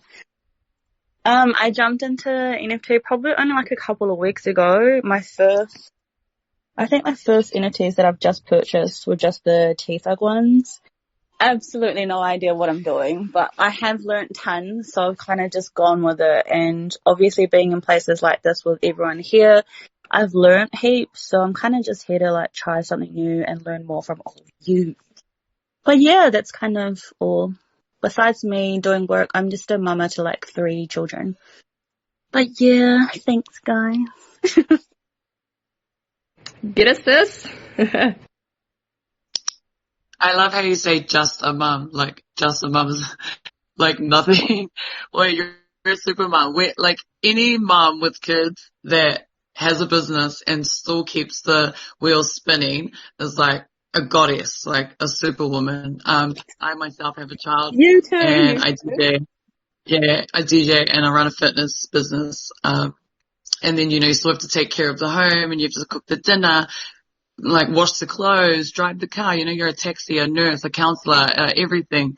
So like hats off to you, and all the other mums out there. Because I know with, juggling everything, it can get a bit overwhelming. But like just as strong Waihine, like we've got so many in here and it's just really amazing to be uplifted and hear everyone's stories. Cause it keeps us going as mums. I know we can get a bit, run down and tired and then we're thinking, shit, is this worth it? Like, it's not just the mum, like we are awesome. And yeah, just get up in the morning and look at yourself in the mirror and tell yourself like, I'm awesome. I'm actually awesome. I can carry on and do all these things no matter what obstacles, may come about. We carry on. And it's weird because it just comes naturally, right? I think it came naturally for me, motherhood, which is quite weird. Never thought I'd be a mother. I was always that person that said, oh no, I don't want. That was me too.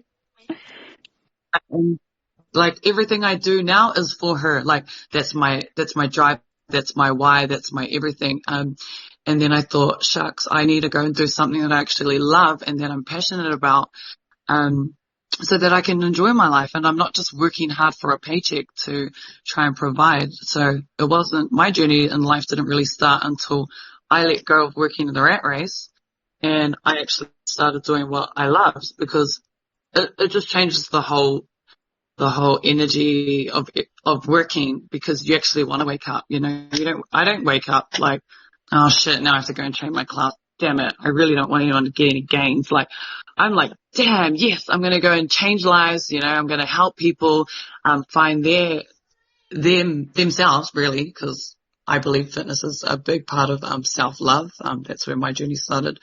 My business helped me to, find that self-love. Fitness was like my output. And then I just ran with it and created my own business from it. Yeah, and I don't know how this just ended up rambling on about me. I'm so sorry. Does anyone have any questions? No, you keep rambling, girl. Oh, yeah, I got a question for you. Hello. Sorry, I want to say your name, Maletino. Yeah, Yolanda. You can address me by my first name, Yolanda. Yolanda. I haven't heard about your story, sis. I'd love to about your fitness journey, because I'm just starting back on my fitness journey. And just would love to hear about it if you're keen for that. Yeah, I can give you a rundown on the business, of course. And you can just replay it like later because this is getting recorded. So you can like play back and just go back to my intro. But, yeah, I run a fitness business. It's all outdoor at the moment. Maletino.Movement. It started in 2021. So just throughout this whole lockdown thing, I had a epiphany to run a free community event. I really just wanted to put good energy out into our community. I live in South Auckland, Manurewa, and my best friend actually, it was funny how it all worked out. My best friend had a venue and she couldn't go ahead with her event because of all the lockdown stuff. So she said, hey, I know you do your fitness and I've got this venue. Do you want it? And I was like, okay, yeah, no, I could do something with it. And then it made me sit there thinking, how can I use this venue to my advantage? What can I do? I thought, she goes, you can run a class and you can charge people. And I went, no, because I'm getting this venue from you, like, for free. She didn't charge me, like, we didn't transfer any funds to put it over to me. So I said, I'm going to do a free community event. She was like, what? I said, I'm going to do a free community event for everyone in the community. She's like, you only got 2 weeks for that. And I was like, oh, good, it doesn't matter. So I just went to my networks. I got like 3 other trainers, a boxing trainer. I jumped on and done a class. And then I had someone do yoga as well, just to finish it off. I went around to supplement stores and I got donations, for this event, and I named it Maletino.Movement because my last name is Maletino. And, this was going to be my movement that, I started that not only for my community though, I want to expand eventually when the red light and traffic stuff will change. But yeah, that's how that came about. That's when I thought I'm going to give myself a name because I already knew the vision was going to carry on and expand beyond this. And that this was just the beginning. So that's how that all came about. And then I just started working in the gym because this was pretty much my first year in the industry. I studied in 2020 during COVID, and then got my qualifications through the COVID. I worked in the gym and then a hot studio as well. So if you're in Auckland, Manukau, me and Omer go to Well Trained in Manukau hot studio. So it's not just yoga. We also have resistance training, strength training. That's what I do. I do a booty class in there at 34 degrees heat. It's absolutely amazing. Gets rid of all your toxins, clears your skin. You sweat triple the amount of the calories. It's good for the cardiovascular, your heart health. Many benefits. You can jump on my page, Maletino.Movement, on Instagram, or Well Trained Hot Studio on Instagram as well. If you're like keen to try something new, highly recommend. And it was really funny because the only reason why I got a job there was because I pretty much lived there. Like, I was obsessed with the owners' classes, and I used to go to like every single class. So when we got to talking eventually and got to know each other, she was like, "Oh, hey, like, what are you doing? You know, what am I about?" Rah, rah, rah. I told her, "Oh, I'm a DJ and I'm also studying to be a personal trainer." And then straight away she was like, "What? Oh my gosh, you need to get in here." And I was like, "Oh, I've still got, 4 months left to finish my cert." And she was like, "No, I don't care. I want you in here. We can just get you, started, do some training." And then she passed me over to, because it's a hot Pilates studio, she passed me over to the actual creator of hot Pilates, Gabriella Walters, who lives in America, to do a course for her. So I also did more studies, because honestly, study is key, like how Jenna was saying, like knowledge is power, like 100% agree. So I hooked up with Gabriella online on Zoom, did a course, and I think it was about $1,000, maybe $2,000. And then she just ran through the hot Pilates skill set, how to train, like what it all involves, what's it about. So that was real epic, because I actually learned from the creator of hot Pilates, and it is global and it is quite huge. So yeah, to learn from the master was like epic. Got my certificate through her. And then, yeah, as soon as, because I was already started at the hot studio, but as soon as I got my qualification from Gabriella, like it was an instant pay rise, because I learned from her. So yeah, I would recommend, like, anything that you are pursuing or passionate about, like definitely go and do those studies. I know it is time consuming, but it's definitely like worth it and beneficial. Me and my cousins, hopefully they're only, the 22 twins, like they're the same as me. Like we'll go off and we'll study and we'll learn and we'll master that creative, so that we can add more value to our people, or what like our business is. We always put our people at the forefront. So, that involves us putting time in us and our studies. So yeah, that's how the hot studio came about. It's like really funny. I think, once I started moving my life, maybe roughly about 3 years ago, I started weeding out all these people that I didn't think, fit in my life. I was kind of in a rut of, DJing and drinking a lot, and just around different people that weren't really adding value. It's kind of making me go the opposite way to where I wanted to be. I've always been driven, but yeah, I'm human, so I'll make some bad decisions sometimes. So once I started weeding off these people that were just attached to me with, the energy was a bit off, wasn't all fully aligned. Once I started like detaching from all those people, and then I started to like blossom and grow. And yeah, like it's awesome now. Like I would never ever have thought, like 3 years before this, that I would be talking on a chat with heaps of people with all this confidence.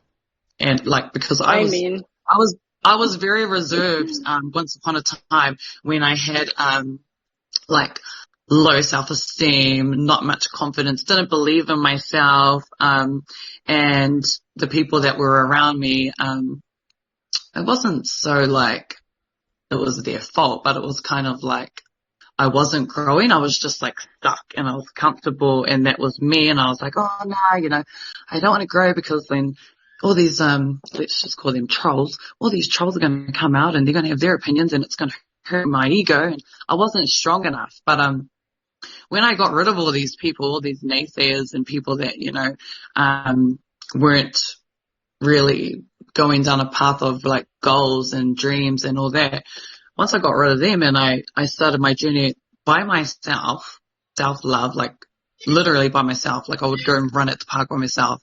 I would go sit at home by myself, like if my daughter's at school, and read books. Like Jenna mentioned another one, Robert Kawasaki, like he's a man. I listen to podcasts and I meditate, like all those things that I didn't really put as a priority in my past life are an absolute must now. And it's been amazing. And the only thing that I could say is, man, do it now. Like believe in yourself now And if you have a dream, a goal, like make a plan and just go for it. Cause like we're only here once and time is short. So I would just say, just do it. Like the biggest, hugest thing as well, like, there's heaps of biggest, hugest things for me, but this is like another biggie as well. Not worrying about what other people think. Like that is going to get you nowhere. It's the biggest cock blocker in the world. And, once I let that go, far out. Oh my gosh. I just, like, look at me now. I'm on a chat talking to heaps of people. You have to just not worry about it. Like, don't give people the power. Like, their opinions are their opinions. And if it's not good, then it's a reflection of them and their insecurities. It's got nothing to do with you. Like, we're all boss babe mamas, or not even mamas in here. We've got, Tim Medinga, who's 21 and an accountant. She's also done her entrepreneurship. Like, wow. Like, I'm feeding off all this good energy, and it's honestly just like leveling me up even further. And like Queens, this is it. This is us. We're only going to get higher from here, and it's just so amazing. And we have to, give thanks to, of course, God upstairs, and then we have our admins, Rio and Kings. Then there's Dre, and then we've got our bro in here who's recording the whole chat. So yeah, just say thanks to him as well after this. He's DRM/EB, in the chat. So he's just, in here to record our conversation. So if you see that name, yeah. And yeah, no, that's me. Sorry, I was only meant to talk about the fitness, and then I kind of went on 10. No, thank you for sharing, sis. That's awesome. Yeah, sure for sharing that. I only just tapped back in. Sorry, yeah. That was awesome. Yes, thank you, Queen, and I can totally resonate with that because I actually took the same path. So I just did my diploma in PT like you in lockdown as well. So amazing to hear your story because it totally sits right with me. And yeah, that's beautiful. Thanks for sharing. Oh, no worries. Whereabouts are you, Queen? Is it Reef Queen? Is it? Yeah, it's Reef Queen. So I'm down south, but like you, I had, I live in a small town and all my friends, they're into the drinking buzz and, not really into the level up thing. They're quite content in where they are in life. And I've always been someone like you, it's been in you, but those people keep you, well, they don't, we do, but you're in that environment. So you're like, oh, am I happy here? But you're not really. So you don't really level up. And so you step away. And then, yeah, for me, I had to sit with myself. End up everywhere. Yeah, I had to sit with myself and think about what it was that I really wanted. So, yeah, it was awesome to hear your kōrero because I am exactly the same. I'm down south in Dunedin. So it is hard for me to connect with a lot of people because, yeah, I just don't have, how do I say it? We don't have many people that are in the same boat. So having these chats and stuff, it's really inspired me to, look outside the square. Yeah, I feel you on that one. Absolutely. Yeah, well, like you, congratulations. I'm really funny with public speaking, I don't, my throat chakra just chokes up when I speak publicly. So, yeah, just getting used to that, like being in these chats and listening to the queens and not being afraid to speak up, whether it comes out right or wrong. It doesn't bother me because I know that, me doing this might help another queen that struggles in that area to step out of their comfort zone and do the same thing. Absolutely. I feel with that one. And that's exactly where I'm at. Like, I'm like, man, if I don't speak up and tell everyone, let everyone know how great I am, like how great I feel, and how great this is when you just take full control over your life. Like, man, I'm hiding the gym. Like, I wish that everyone could wake up with this feeling of like, knowing that you can achieve any damn thing that you put your mind to. And like, it's just start with little things, like little self-love things, like reading a book every day or meditating. Like just start, man, because once you love yourself, it just overflows and then you're spreading it everywhere. And, like if you try and love people when you don't even love yourself, it's not really like, it's not really the level where you are. It's like your friends that are back in the dark alleyway, not really like going anywhere. It's like that kind of love. But once you start loving yourself and pouring it out to everyone else, man, just contagious. And then we just build this whole big empire of like love and success. And we're all, oh man, yeah, nah, I know what you mean. That's awesome. Congratulations on getting your certificate. And if you're ever in Auckland, man, come through and teach a class at my outdoor yes, I'd classes. love to, because I specialise in strength and conditioning, and I heard you say that you do that at your gym too, so I'd love to. Yeah, nice. Let me know if you're ever in Auckland. All good. Yep, we'll wait for that lady that's holding us, that's segregating us to move forward, and then we'll be there. Yeah, Auntie Sid. Yeah. Auntie Cindy. Yeah.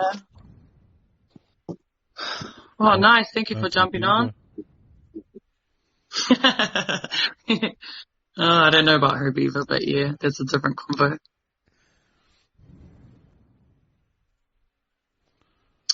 No, cool. Thanks. Let's just see if, I've got like a really, awesome photographer in here. I'm not too sure if she wants to jump on. Shana, you want to jump on and say a little something about you and your business? I'd love to. Oh, yay. Okay, cool. I'll take it away. And only because of the cordial, to be honest, like, yeah, everyone's just been saying the same things that's on my heart, like the whole whakawhanaungatanga and the journeys that we've all come to, and like being able to hang out in a space, which I actually never thought I would do anyway. In a digital space, chatting with people that I've never met before, but connect on some level. So, and at the same time, looking at like, how we can look to the future in a sense as well. So I really appreciate that. A bit about myself. My name's Shana and I'm 36. I come from Wanganui too. I was born and raised there actually. I thought I'd never leave. Can everyone hear me? Yep. Yes, I can. Yep. Yep. Yes, it's still new, eh? Yeah, so thought I'd never leave Wanganui. But I had my daughter when I was young. Babe, I'm talking. Had my daughter when I was young, and her family moved to Australia, so it really upset her. So we thought, well, actually, I left Wanganui, went to uni for 1 year, couldn't really deal, and my daughter was missing her whānau, so we moved to Australia, and I spent most of my time over there doing my healing journey and a bit of self-discovery, and then I came home, and I knew after a number of things that had happened that financial wisdom and all that sort of stuff was really important. It was really important for myself, and also an acknowledgement of my whakapapa, or where I come from, and the fact that we knew nothing about it.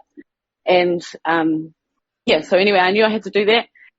I had been taking photos. I've been taking photos since my daughter turned 5, and I'm 36 now, and she's 18.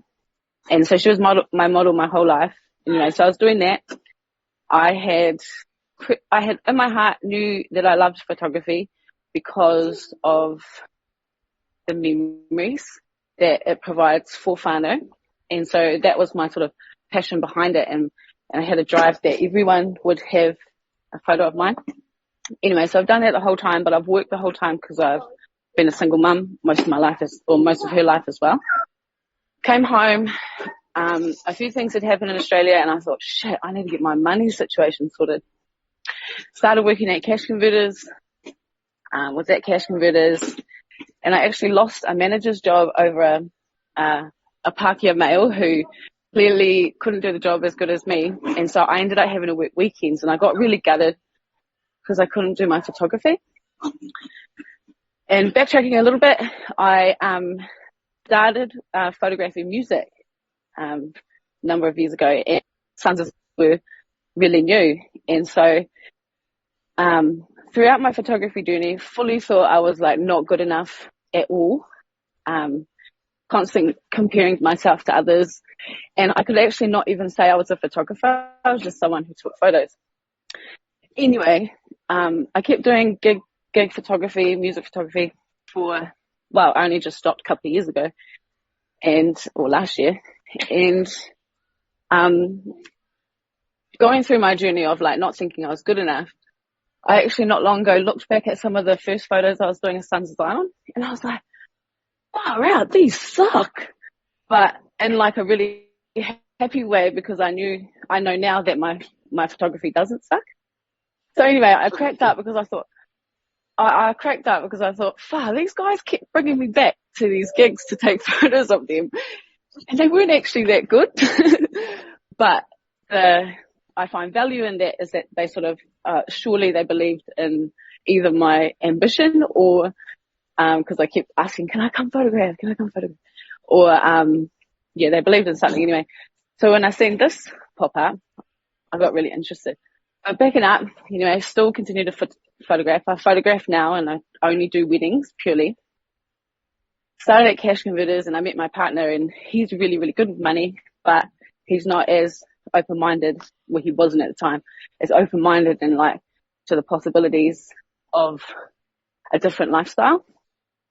So he was working shift work, and he's got 2 boys, and shift work for anyone is hard, especially when you are sharing your 2 children with your mum or mums.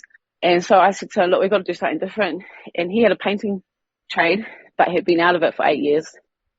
And I just said, man, you just need to open up, say it out loud to the universe, like, give me something different or an opportunity. And some opportunities for some painting jobs came up. And so we pretty much took the plunge. I was still working at cash converters, still upset that I had lost the job to this other guy that I thought I could do better. I ended up leaving to pursue photography full time, but I couldn't, I wasn't working for about maybe 18 months to 2 years, just chipping away at my photography. But at the same time, I was deeply unhappy with it, deeply unhappy with myself, totally thought I couldn't do it. But what I perceived was everything was hard, so I couldn't get jobs because it was too hard. And like, I'd get a shoot and I'd take my partner and he'd be in the car just because I'm having a bit of an anxiety attack about how much it's going to fail and I'm not going to be able to produce something. So I was doing that. He was still building our painting business, and we were doing that alongside each other. I tried painting, but it just wasn't for me. It's not a creative job. And so anyway, the opportunity came to go back to cash converters as the manager, which I took, and within a year I burnt out, which was the start of 2020. And I burnt out, and then I literally just left. I said, and I was good mates with my boss. I was like, bro, I got to get out of here.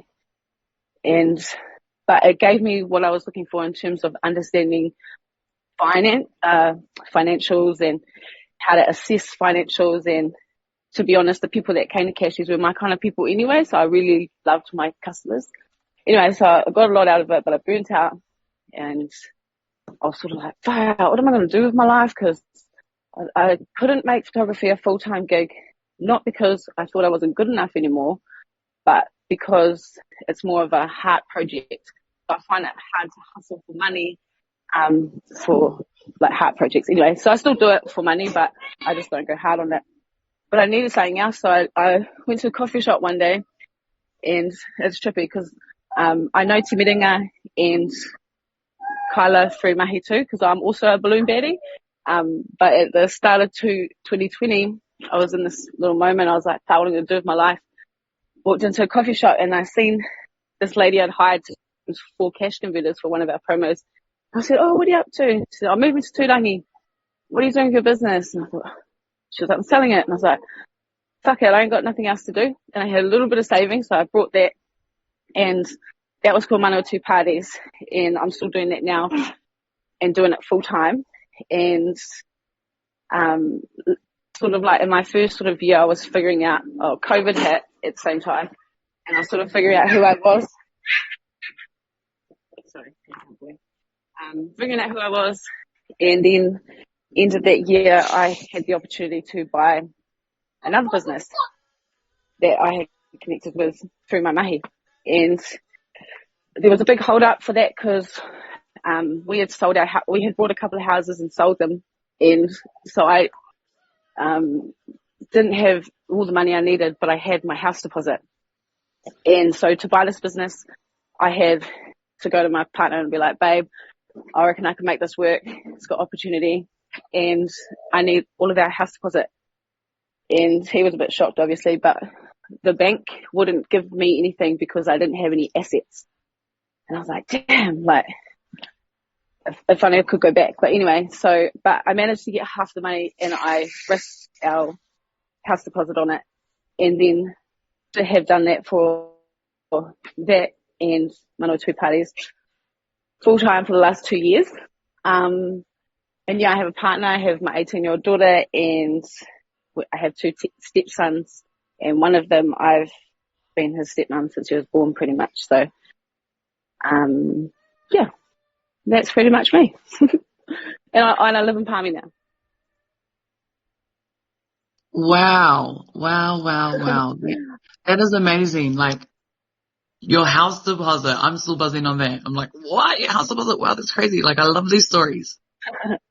Yeah. So, amongst all of that, it's led me here because I started looking into NFTs, and I've been aware of crypto, but not really keen to invest because I believe this is still the same as business in the real world, but it's different, and I'm really attracted to it, and the community behind it is actually fascinating to me, and yeah. And so once I jumped in and I started to notice here what was going on, I was like, yo, this is actually something. That's epic. No, I love it. Does anyone have any questions for Shana and her business? And if you live in Palmy, like, go and check it out, Manawatu Parties. So what does that involve? So same as Kyla pretty much. We do, I don't do balloons anymore because I specialize, well, my focus is on, soft play. So children's playgrounds, like these bougie playgrounds. Anyway, them, and from my other business that I brought is a photo booth business. So I'm trying to merge them together and just focus on them. So photo booths, soft play, and then we just have, a few other hire pieces that you can hire for your party. Yeah. Props. Yeah.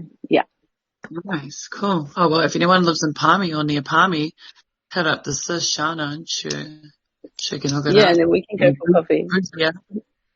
Bougie out your party. I just want to add, Shana's leveled up their business so much. Like, it's so cool. Go check it out. It's like the best. Thank you. But yeah, I love business. I love it. I reckon I was born for it, and I just feel like as well too for Māori, this is an opportunity to be at the forefront of something that's led by Māori. And, you know, when I think decentralized systems, I think is this part of decolonization as well? Like, and to be among people that our roots feel that we understand that to drive a project that can create income and have input. I was like, oh, and I love music. I love gigs. Yeah. It's epic. Yeah. I love it too. This is an amazing space, and I'm real grateful to be a part of it. I am.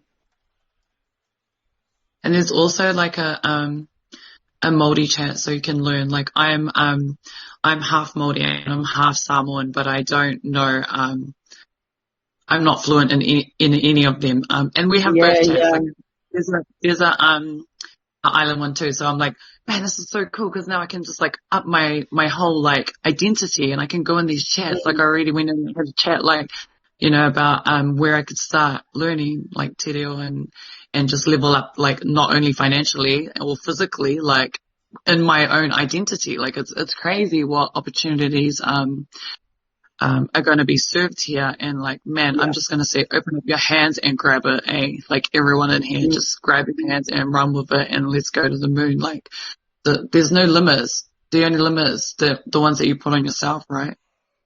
Yeah. And I like that it actually requires the community in order to succeed too. You know, which is real cool, like cool concept. I love the whole input thing.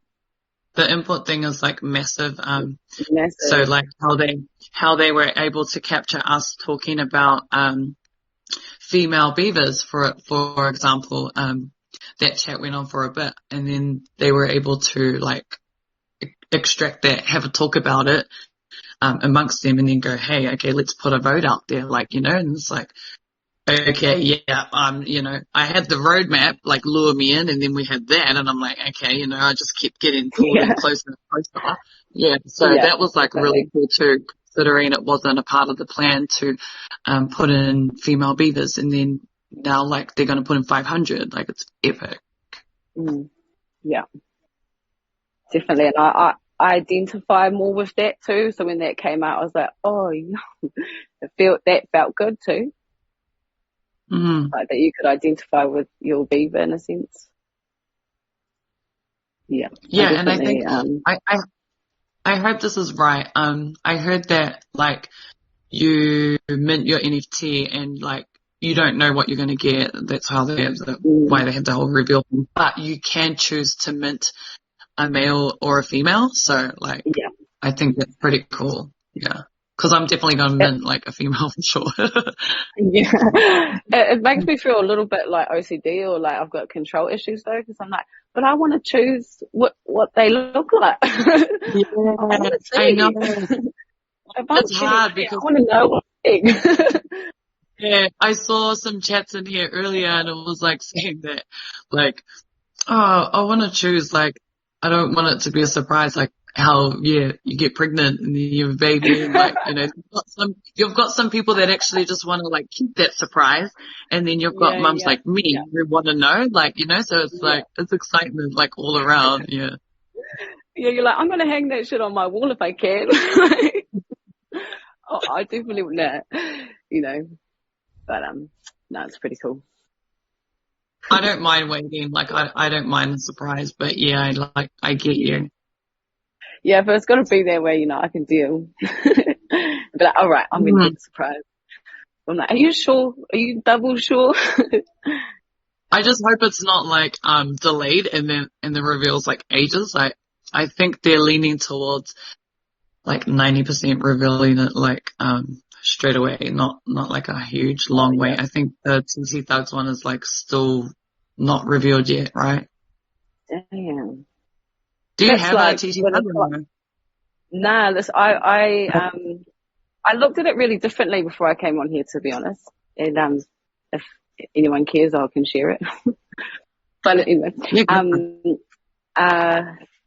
so I love learning too and reading books. I believe, like in my heart, because it's the only way I've ever done it, is learning. Like the only way to reshape your mind is to learn something new. So I've been reading a lot and watching a lot, but not really taking it in. I just sort of came to the conclusion that the NFT was like collectibles, and I don't really do collectibles. So I thought, well, I don't want to put my money here if it's not really something I'm interested in.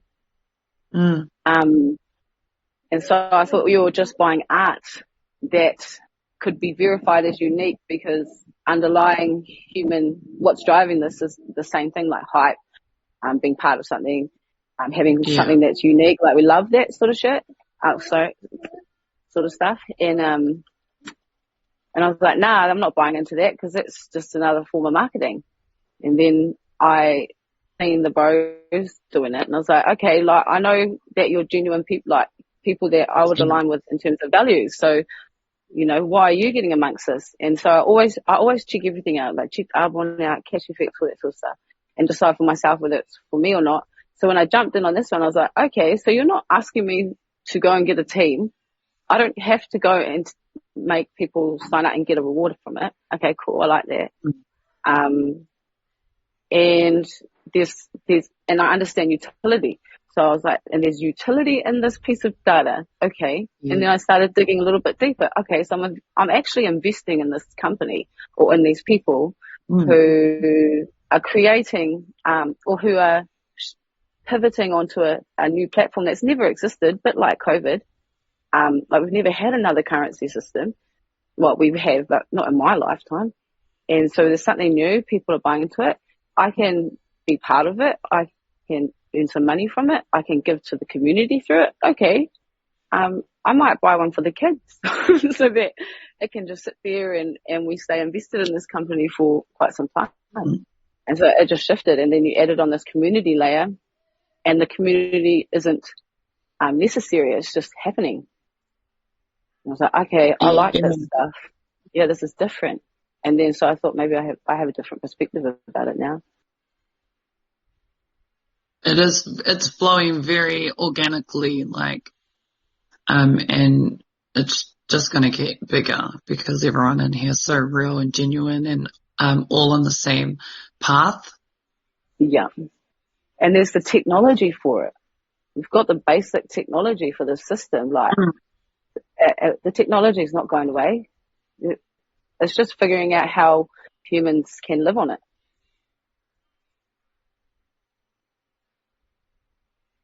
Yeah, and then it's nice when you always have the people at the top chiming in, talking to you, getting amongst it. Like, that's, as a leader, that's always like a good thing for the people that you have like under you to be involved, and not, because I've worked in businesses where I've, like, you know, hardly see the CEO of the company, but they're pulling the strings. Like, these guys are make themselves known a lot, and make everyone feel, you know, welcome and that they're there. And like, well, we know they're there because they're like one of the coolest bands in New Zealand, but like, you know, you're putting your name and your brand on the line. So like, you know it's legit when people do that, when they have a huge reputation, like someone, I think it was who touched on it earlier, like reputation.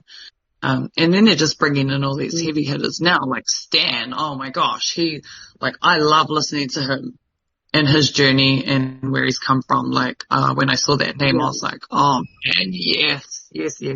Like, I bet you we all were, actually, cause he's just so down to earth, and he's like, when he speaks, I'm just like, like, you know, like, he just has everything to say, and just uplift you and take you to this whole other level.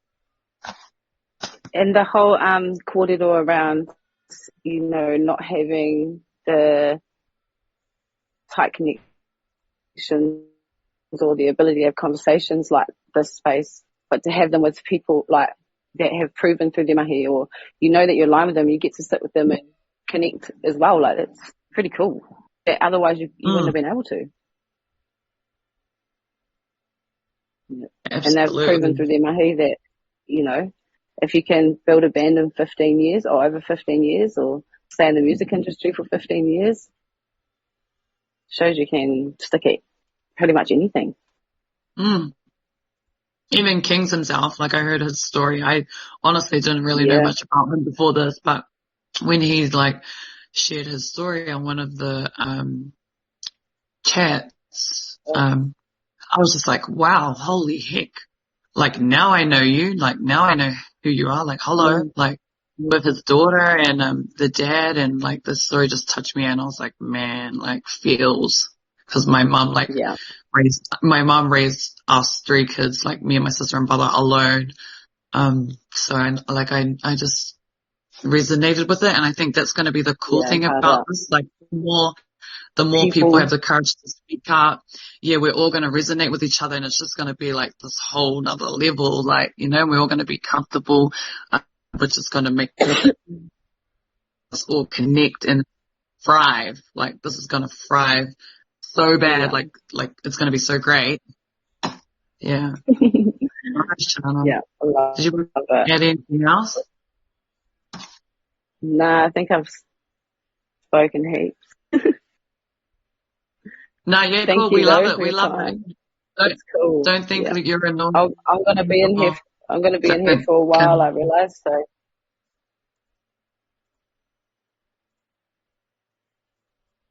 Thanks for that. I will jump to someone else, another queen in here, who is also in the events business, and she's probably done another lot of things too, because she's an epic queen as well. Amy, are you here, Amy? I met Amy, oh my gosh, maybe like 2 days ago, and I like clicked with her straight away, and like we're probably gonna have a beer soon. Hey Queens, what's up? Hey Queen, what's up? What's up? Oh gosh, what beautiful kōrero that's been going on in here.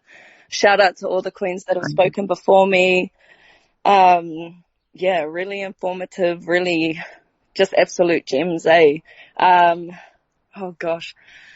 And thank you, Yolanda, for bringing me through. I really appreciate this. Yeah, so to anybody who doesn't know me, I'm Amy Queen. Sorry.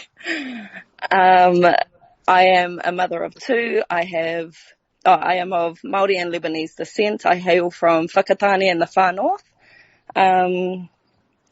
Little bit about me. I am currently in the music video production industry and do a bit of events, organizing and management as well. I'm also an advocate for domestic violence and co-own a small business. Oh gosh, where do I begin? So my journey with NFTs started about 3 weeks ago. I jumped into the Trillionaire Thug Discord. That was mind-blowing, like absolutely mind-blowing. I did not know nothing. Like I knew absolutely nothing stepping into that, but I learned a lot, and that was my first investment. I bagged myself to Thugs, which I'm super happy about and look forward to the growth of that. Cryptocurrency I have sort of dabbled with, but have no major knowledge on it. I've been in that game for maybe about a year now.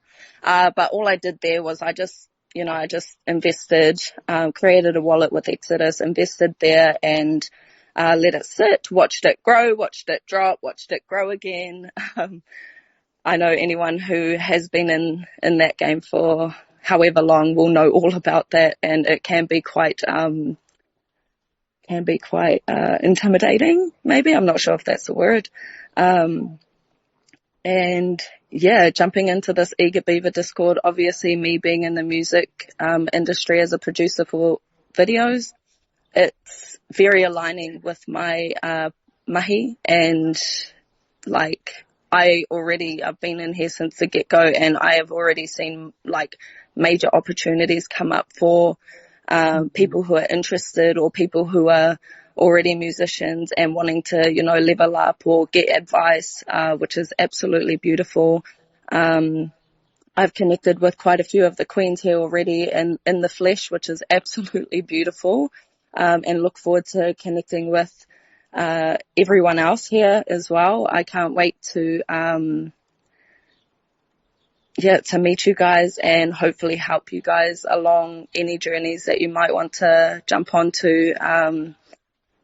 And sorry, I just want to go back to the, just quickly, very quickly, because this is really something super important, super personal to me, is the domestic violence. If any of our queens here are struggling with this sort of situation, or if you guys are struggling to know how to support someone who's going through it, please reach out.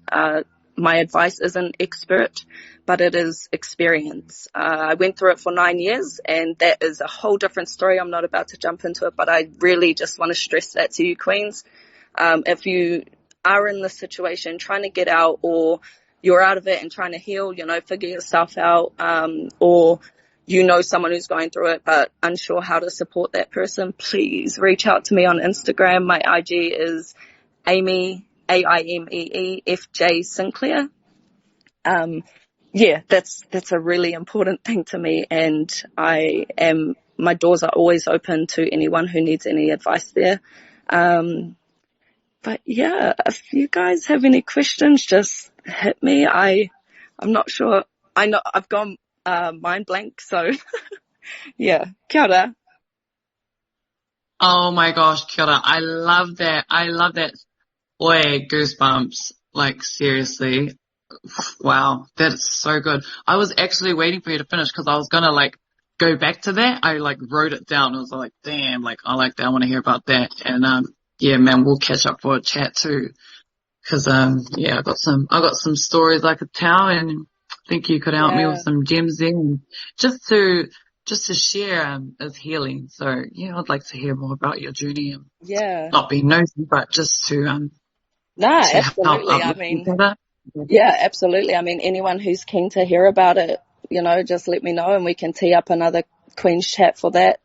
Cause I'm perfectly fine and comfortable with sharing my story, cause I did once on Instagram and the video that I posted popped off, and I received so many messages from other other wahine and tane who were in the situation, or who far out, that's the same thing. Damn. Yeah, you know what I mean. But they reached out to me, and I was able to help navigate them into safer spaces. Even people support people reached out, because it's a silent killer, domestic violence, and I'll do whatever I have to, whatever I can to break it. So yeah. That's deep. That's deep. Do you collab with anyone for that, or that's just you reach out, you share your story, and then whoever comes? Yeah, no, it's just me.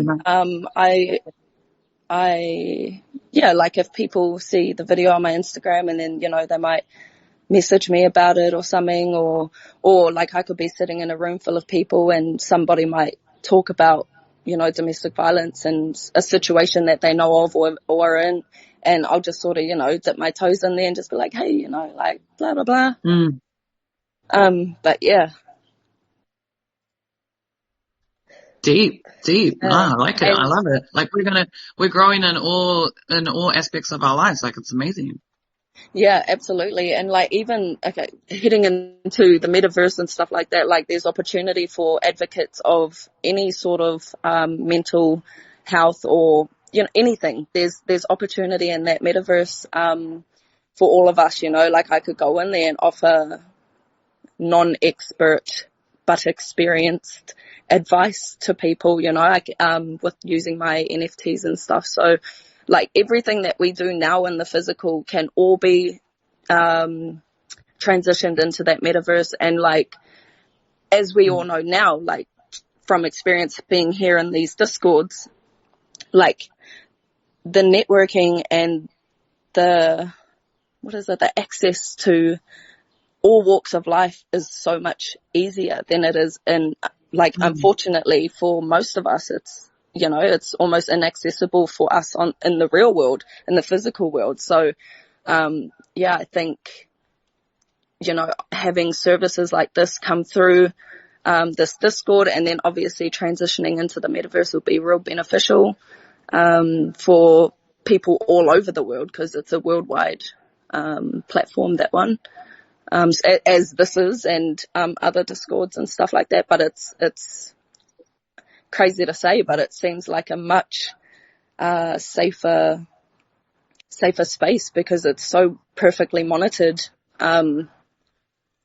Yeah. No, I agree. Yeah, this is just such a whole nother different world. But I'm glad I'm here, and I'm glad that we're all here and able to just all learn and grow together. It is crazy. I still think, far out, is this real? Absolutely. That's like me as well. Like I said in the chats the other day, I never ever in my life thought that my cup would be filled by a virtual world.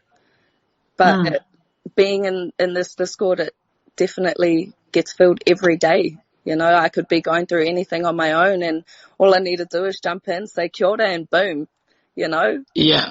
the vibes are up, everything's pumping, and it's comforting, and I know that this could really help a lot of people by being a part of these communities, just knowing that there are other people out there that could be going through the same thing, and, that comfort and reassurance is there for you. It's like I said, it's accessible, everything. Yeah. And don't get me started on the generational wealth. We're on ways. Like I know a lot of us here have babies. Amen. Let's go. Yeah, like we have babies, we have nieces and nephews, we have mokopuna, and we're paving that way. We're breaking the generational curses and making the generational wealth. You don't have to be in this community for the NFTs. Because I was saying to Rio on IG, I just said, bro, you don't realize, the NFTs are the bonus. The opportunities and the generational wealth, yes, it can come from the NFTs, but it can also come from the opportunities that arise in this community. Like I said, I've seen so many people networking and, wanting to do collabs and, work together with other people and all, offering their services out to the community. That is planting the seeds of generational wealth. It all is, and if you invest in an NFT, boom, add that to your wealth basket. That's just another level of wealth. Yeah. No, I mean, absolutely. It's just, that's why I question it sometimes, far out, is this real? Damn, we hit the jackpot coming in here. Yeah, for sure. Oh gosh, I just went blank again. Oh my god. You're all right. Oh, sorry. I'm a strong believer in multiple income streams, so I've recently invested in a couple of other projects, and of course after doing my own research and getting advice and stuff from other people in this Discord and other Discords, and as it has been said multiple times, do your own research, make sure that you are comfortable with an investment or jumping into a project. Make sure that your research has been done and that you are confident in what you're putting your money into. And also, again, off the back of Te Miringa's kōrero, about, budgeting and having, available funds to put into that. You've got to eat as well. Make sure you can eat and invest. Don't let those be options. It's not eat or invest, it's eat and invest. Because, the last thing we need is to trip up and, you've got all this money sitting in a virtual account, but you're starving, So make sure you can eat and invest. Please. Eat and invest. Well, investment. That's still a thing too. Damn straight. Don't go and invest and then you gotta bloody eat your toilet paper in the bathroom because you got no food. Exactly. Yeah. Just being wary, and cautious of what you're able to do. And we're all here, eh? We're all here. You've got your accountant in here, man. You got some bosses, business entrepreneurs up in here. They can help you, man. You got you got 2 months. You got accountants in here. She said message her, man. Everyone's sorted. I already put my money away. I already know, this is where my heart is. So I've put that aside. But, if anyone needs help, reach out to Miringa for sure and just ask, man, hey, how can I do this as possible? I think she quoted $1,500 roughly just to save that. get some tips how, she said cut down on coffees if that's your thing, like just those little things. Yeah, just But being yeah, no. monetized. Yeah, absolutely.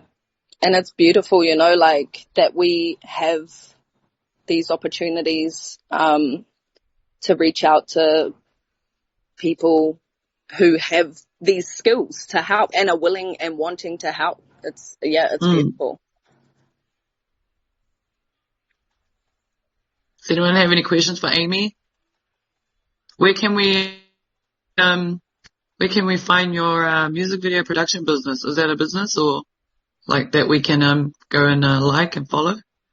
No. So I work alongside an amazing, super talented man by the name of Shay Sterling, who also is the manager of Valkyrie, so Omer's band. Nice. Yeah, so I work alongside of him, and basically if you want to see the music videos I've worked on, I can just write the list in the chat and you guys can go have a look. And yeah, but there's no like official website or anything for us. We're just a low-key team, just me and him.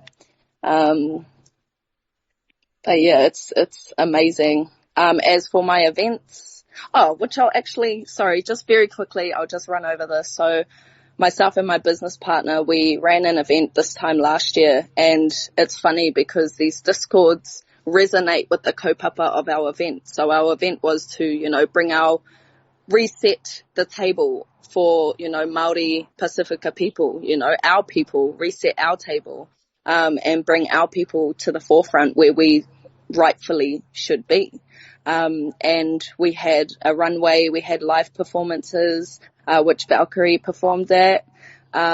We had, a lot of fashion designers, come through and display their beautiful pieces. We had a full-on market floor with 50 small businesses run and owned by Māori and Pacifica.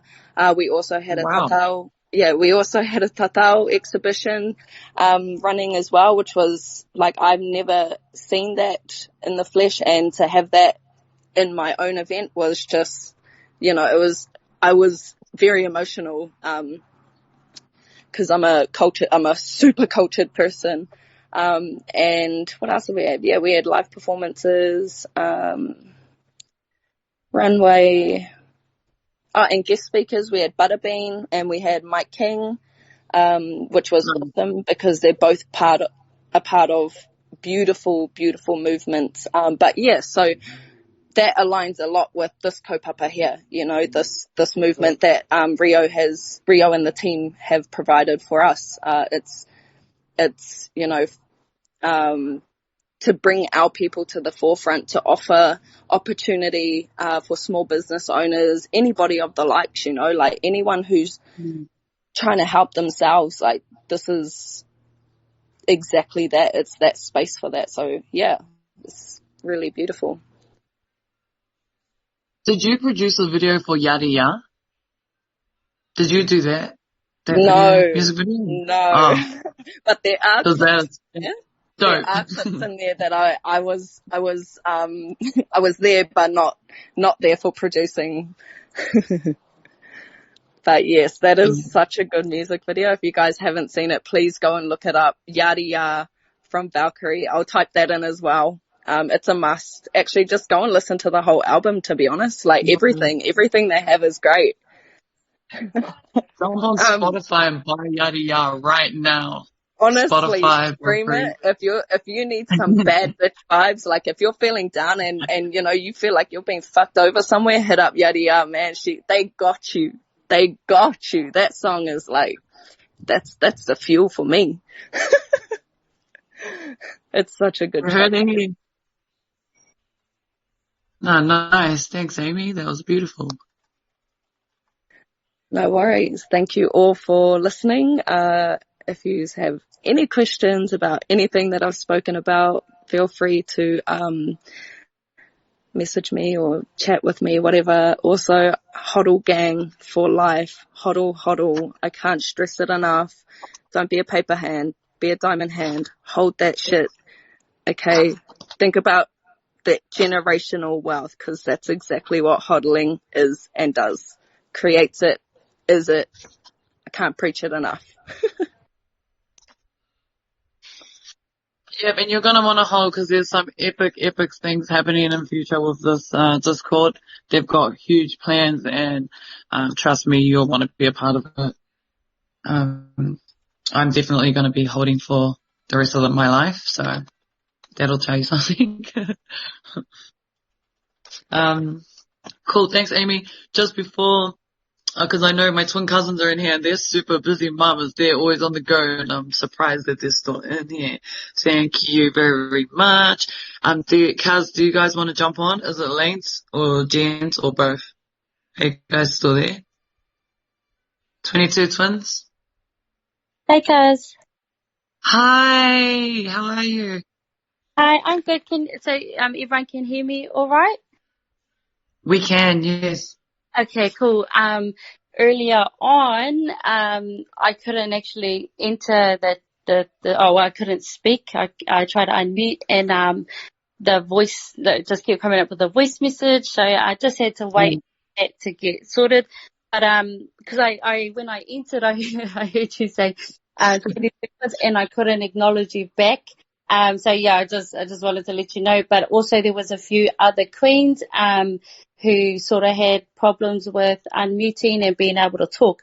So just before I, share a little bit, I'm a bit conscious of time. I know you guys have been in here for a little while, but, if you could just unmute and I just want to just say kia ora, just so I know, that everyone's able to either ask their questions or engage. I think that will give me a good, a good range. So if you just want to unmute and say, what's up? That'll be really, really cool.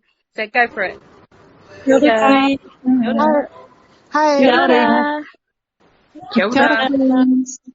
Oh, awesome. Yay. Thank you so much for that. I really enjoyed hearing your guys' voices just then. I just wanted to acknowledge, cause in case there are some who can't unmute, I just want to acknowledge you guys. We know that you are there. We can see your names. Hopefully if you aren't able to unmute and ask your questions, maybe drop it into the general chat and, someone will pass it on for you. But anyway, now that that's out of the way, my name is Malena. You can see in my Discord name, it says the 22 twins. Obviously I am a twin and, I'm the oldest and my sister, she goes under the handle of, I think it's 22 Jen.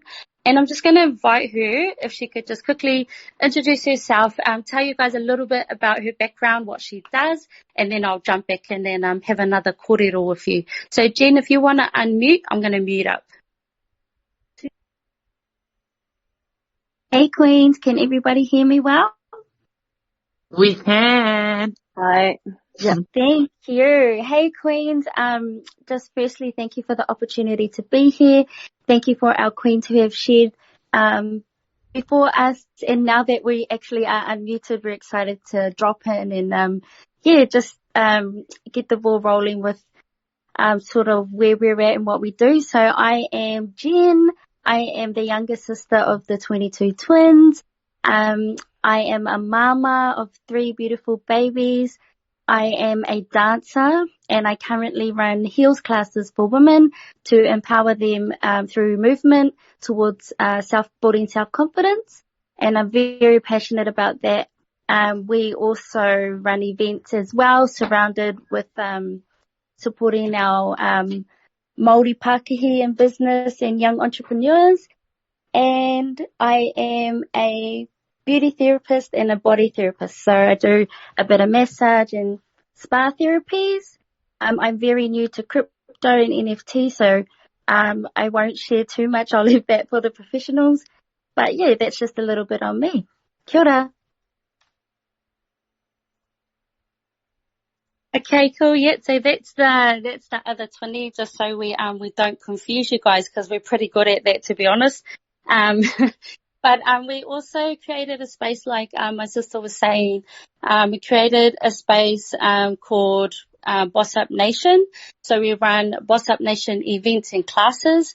And yeah, in the space that we currently work in, we're very passionate about utilising our skills, our backgrounds to empower our wahine in there. So there's two ways that we do that. We do that through classes, teaching movement. So Jen, she teaches heels classes.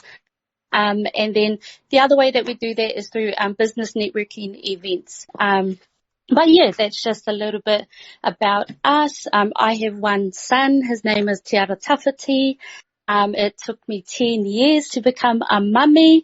And then once I became a mama, I was so protective of my baby. And, yeah, you kind of, once you become a mum, especially for the first time, you're just really like, you're just full mummy mode, and, your house kind of looks like a chemist, trying to figure out how to make bottles and all of that.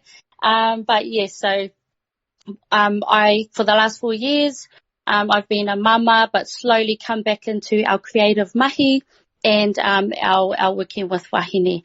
So yeah, that's just a little bit about us. What we bring to this space in terms of, the Eager Beaver project. I think one piece of advice I'd like to kind of speak to is that, the community is an integral part of the projects, because if you don't have a strong community, you actually don't have a strong NFT project at all. So I've been following the NFT space for about a year. I'm not an expert, but I follow the likes of Gary V, and that's kind of, he's taught me that, because I didn't know that aspect of it. And I just think that these are great spaces to be able to learn these things in. Like, sometimes, you just don't know until you're in it. And I really encourage you, like, if you're really, really new, it's totally fine to learn as you go. I think safety is the biggest thing. And I know the call's been going for a while, but if you can just kind of think back to the beginning, you've got some really good gems and some really good knowledge shared with you. I hope that you guys had a pen and a paper, or you're able to, listen to this recording back, and I'll just go over those key safety points, because it is one of the biggest factors in this space. And I think that, best practice is always the way to go, because not only are you going to protect yourself through the knowledge that you get, you're also going to protect others in the community. And I think like that's invaluable. And you just can't do better than that. I'm kind of thinking what else I can bring up. Also, with our events as well, Yolanda has been an awesome supporter of What's Up Nation events. So she's been our live DJ, at all of them. And we kind of wanted to give a unique opportunity for women to be able to engage, collaboratively, as opposed to like, there's, in the space like of wahine, there can be a lot of, competition.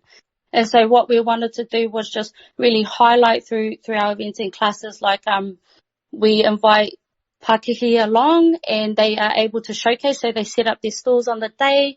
They can do promotions. It's open to anyone in any type of business. Just really wanted to support our women in business. But sometimes some of the girls are like, I don't want to set up my business because there's already a lash business there, or there's already going to be like a cookie business. And we just continuously told them that it does not matter. You guys can come into the space together. We can work collaboratively, and that, let's make that a thing. Let's just highlight that. And, it was just cool to see, because straight up, and just like Amy's event, she's done the same thing with the cultural aspect, and I just find it it's just so cool. But, I think that's it from me. I guess another area that I could speak to, because I'm not going to go over any crypto stuff, wallets and stuff, because I think you guys have so much information already to draw from, and that's amazing. So I'll just go back to the Discord itself. If you're new to Discord and you're just starting out, then definitely just start at the beginning. go down the channel and you will see all the information. Just read through it all. Like, just start there. You're going to get the best foundation just through doing that. And then from there, jump into the community calls and ask questions, and don't be shy, because it is a safe space, but I can understand that it might be a little nerve-wracking. But yeah, I just want to encourage you, just try and learn how to navigate the Discord really, really well. And then again, the whitelist hasn't opened yet. And for those who are thinking like, oh, how do you get on the whitelist, or, what do you have to do for that? The criteria has not been announced yet. So just keep an eye out for that. But there's definitely two ways that you can get on the whitelist. One is your activity within the Discord. So that's leveling up, that's invites and stuff like that. It's helping each other. And then the other way is outside of the Discord. I'm sorry, I know I sound like I'm running out of breath, but that's mum life. I've had about 2 hours sleep, so hopefully you're able to just bear with me through my kōrero. But yeah, there's other ways that you can level up outside of the Discord, and that can be organising meetups, that can be running an event, and there's many different ways. But yeah, I just thought I'd speak to that. I'd like to speak to community in terms of when you think about the long-term vision of this project. Obviously go over the roadmap, but half of you will already be aware where it's heading. So you've got events, you've got, the first crypto payments type of events and things like that, which I think is super cool. One of the things that has brought us to this project is obviously we have a background of performing arts and we absolutely love music. We come from a hugely musical whānau. And I'm a vocalist and Jen's the dancer, and so it just really speaks to us on that kind of level. Not only that, it speaks to us as creatives as well. But yeah, I guess, bit of a mind blank, but if you guys have any questions, I'm happy to answer them. Otherwise, I want to thank you for your time, because, our time is our most valuable asset. So the fact that you've given it, you've remained in the chat, and you're just so willing to learn, you're willing to connect. Sorry, that was the other thing I was going to touch on is community. In the long-term, vision of the project, I think something that's important to understand right now is that your network, what you bring to this community is not just yourself, it's your networks. But in the long term, your networks become our networks, or even instantly, but moving forward, that's definitely part of the bigger picture. And then their networks become our networks as well. So it's just something to think about. But yeah, that's me. I'm Lanes, and kia ora. Oh, thank you, Lanes. Anyway, she's actually my cousin, by the way. I'll just throw that out there. The 22 twins, there's Lanes and Jen. They're amazing, and yes, they chuck me straight in there. Anything they do, they're like, cuz, I need a DJ, boom, done. We're go-getters, we don't muck around, we ain't here to play, and that's what I love about them. Like, they'll just say, cuz, I got this, I need to do this, yeah, boom, done, and we've done it. Like, just no mucks, they don't muck around, and they're involved in a lot of stuff, so they're gonna add heaps and heaps of value to this community. And after this chat, wow, mind blown, heaps of value, from everyone. It's crazy. But, I do see that you have the TT thugs at the end.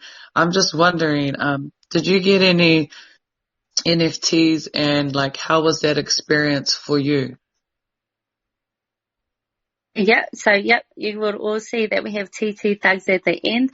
So like I said before, I'm an NFT enthusiast. I wouldn't say I'm an NFT whore like this was earlier, because I probably don't have an extensive collection like her. But I fell in love with the NFT space through if you guys go over to at the 22 Twins on IG, you don't have to follow. This is not a plug for that. But if you go over, you just scroll down a little bit, what you'll see is a lot of creative looks. So I think that about a year ago when I was looking at what NFTs were and what it was, and the whole art side as a creative really spoke to me. And then I wanted to learn a bit more about how to make them. So I've got 2 nieces that are about 14 years old. And I think that's been one of my driving factors for why I wanted to learn more about the NFT space, because we're looking at getting them their first iPad Pro so they can get Procreate, which is an app for artists to be able to create digital art and be able to turn that into NFTs. So that's been one of the drivers that actually pulled me into the direction of this space. But then, I already last year, so we were quite busy. Everything was quite full on for us. I didn't have a lot of time to kind of dabble or start my collection, so I wasn't able to purchase my first NFT. But as a goal for this year, I said to myself, like, cool, sweet, 2022, I'm going to buy my first NFT. I'm going to start my collection. And at some point through this year, I'm going to actually create an NFT. I don't want to create a huge project. I just want to create a couple of fun things that I like. And I'm just really interested in the space. And then, just at the beginning of this year, there are a few awesome wahine that we follow in the crypto space, and heaps of the people that we look up to. And I think this is where the whole do your research comes in. It's really, really important. Like, take all the information that you have got today. Yes, definitely 100%, but make sure that you just back it up. So take that information and then go and check, double check, triple check, and make sure that is the right thing to do. And even for yourself, because let's be honest, we're all different. We all have, you have to be realistic and you have to be truthful to yourself, and you have to understand, like, what is it that I want to get out of this project? And so, for Trillionaire Thugs, a few of the people, or a lot of the people that we follow actually, were getting into it. And these are I'm not just talking about people that you like or, you're a fan of. It's quite the opposite. It's actually people that we've followed prior to getting into the crypto space, prior to getting into NFT space, and just really align with their values and, what they put out into the world. And so when I seen them getting into Trillionaire Thugs, it told me that the project has huge potential, that they are not going to buy into something that is a scam. I guess it all started there. And then from there, we reached out and we asked some of those wahine that we really look up to some questions around it, what it's about, and they kind of told us. And then because we trust their word and their kind of educated decision making, and I'm going to call it that, then it allowed us to go, okay, let's take a look. So first it was just all about taking a look, and then once we were in there, I was quite blown away, because I think that for everyone, so we met Amy in there. There's a lot of girls on our, sisters on our chat today that have come over from Trillionaire Thugs that we have built really, really awesome connections with. And that was through the heart of community, and that was through the heart of connection. Like, to be honest, I didn't want to get into any Discords or any on Metaverse or any of that kind of stuff, because I was shit scared that it was going to take me out of the real world. And why would I want to connect with somebody that I can't even see? Like, I've got to be honest about that. And I was like, this is just going to be dumb. Like, it's going to be so dumb, because I'm talking to a phone or I'm texting, replying to somebody, and I didn't think that was an enjoyable aspect of anything for me. And I got in there, and it felt like I'd made the realest connections I'd ever made. It felt like we were talking face to face. I'm blown away, and my cup is so full with these connections, these beautiful women, these outstanding men. And yeah, I can't say anything but good things about Trillionaire Thugs. And I think one of the things I would like to touch on is it actually is a project with, I know we all have different perspectives because you may have had a different experience to me, but I value your experience just as much as I value my own. I don't think there's a right and wrong, but I do think that, you know, everyone potentially can have a different experience, and that's fine. I think having open dialogue respectfully, allowing people to engage and share their experience and have a voice is the main thing, is really, really good learning for all of us.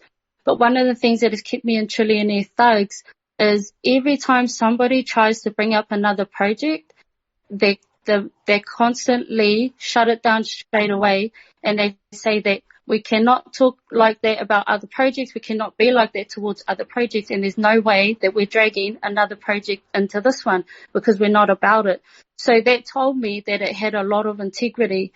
And I think it's something to be mindful of, because moving forward, you know, you want Eager Beavers to be that.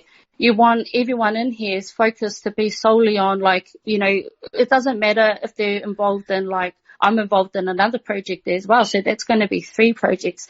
But it doesn't mean that I can't give, 100% to this one and 100% to all of them because I believe in them. But for me, I think good practice to start at the beginning of any project is to really hold that integrity of not dragging other projects down. You know, it's all good to talk about them, but I just think that because I can see that in Trillionaire Thugs, they really shut it down straight away and continue to go back and say, oh, we're not going to do that because our focus isn't over there. Our focus is on ourselves and building our own project up. And another thing that I've loved about the TT Thugs project is that Lord Fositua he's amazing. And if you haven't heard of him, then just go research him, go onto YouTube, and you can learn so much from him. Like he's just out there, in the crypto space, and he has been for years. And you guys can access him at any point. Like there's so many awesome people out there that you can research and learn from. But yeah, he's definitely one that I've just grown to admire within the space of a month through Trillionaire Thugs. I've learned so much, and it's helped us to be able to come into this project and kind of be able to just help people as well. And I know that the founders of Eager Beaver, who are absolutely amazing, which is Kings and Rio, I know that they hold Thugs as well, and that I know that they give the credit where credit's due in terms of this project just coming up just after Trilly Thugs, and there's a lot of us who have come over from there and brought some knowledge and some experience, and a lot of knowledge actually, and they're grateful for it. You know, they're like, man, this has helped Eager Beaver project heaps. But yeah, I guess that's really it. I'm so honoured to, like, I just want to shout out to Amy Queen as well, to Olala, who we already met, like, kind of through our own events and stuff, but through Trillionaire Thugs we actually got to meet in person, so that was bloody awesome. But yeah, maybe if anyone else from that project wants to share their experience, because your experience might not be the same as mine, but if you want to jump on and share your experience, then it can only help the collective community here learn more. So yeah, that's me. I'll mute up. Thanks, Kaz. No, that was awesome. Cool. Totally for it. I don't think anyone will intentionally come on here and bag another project. We're just not about that life, eh? But yeah, sharing your experiences, of course. Like I know some thugs, were hacked and like stuff like that, like terrible things like that, that they've been, able to share with us, and we've been able to just like uplift them and teach them, like, do it this way. And these are little tips to, put these preventatives into place, for next time. But what I was, wanting to ask was like, did you purchase an NFT or was it Hicks? It was just like, how was that experience for you purchasing your thug, and like, was it scary? Did you put all your preventatives in place? And like, just like, that was my kind of, angle, if you get me. No, I get you. I think that if you're new, you've never minted before, just be prepared, because so I did mint. I have 2 thugs, and then Hick has, I think he got 3. But our minting experience was really different to each other, which was really interesting because we were both whitelisted, and I think now, I don't know if that's a system thing, because I feel like that could happen kind of like you don't want it to happen. But I think when it comes to technology, that sometimes anything could glitch out, especially when the servers are so busy. So, and going back to your comment about safety, because like honestly, guys, can't stress it enough. That's the number one. Like you really have to cross your T's and dot your I's, because it's just paramount. But on minting day, I went to mint my thugs, and I was whitelisted, so therefore I should have been able to mint first, like prior to well, they didn't have a public sale, so let's say prior to the rest of the community. And so I went on and it just wouldn't connect for me. So what you have to do, and you guys will experience this when it comes to minting a Beaver, you have to connect your wallet. This is for people who've never done it before.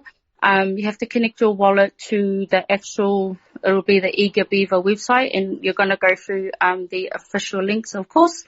But for some reason it just wasn't connecting and it wasn't coming up. And that did make me feel a little bit stressed, because I was like, what the heck's going on?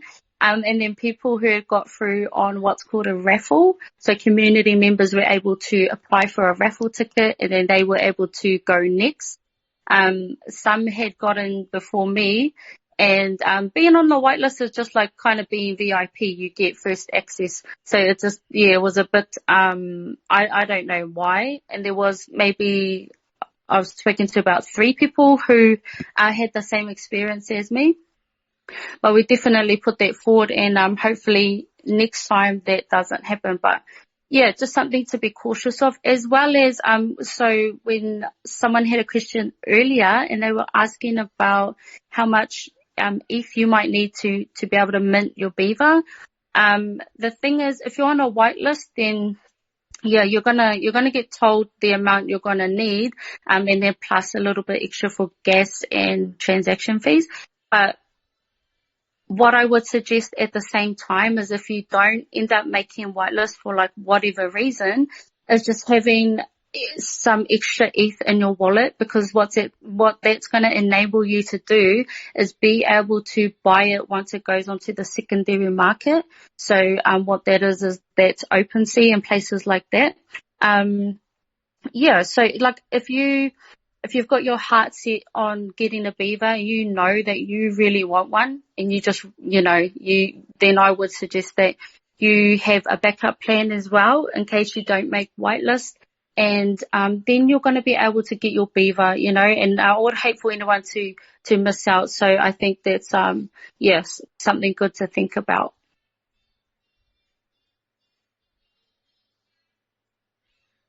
Hey, can I just add in on that, fam? This is Jen. When we minted our thugs, so we had our mobile set up and our laptops. And so it was working a little differently for each of us. But so Hick minted first, he was all good, his went through.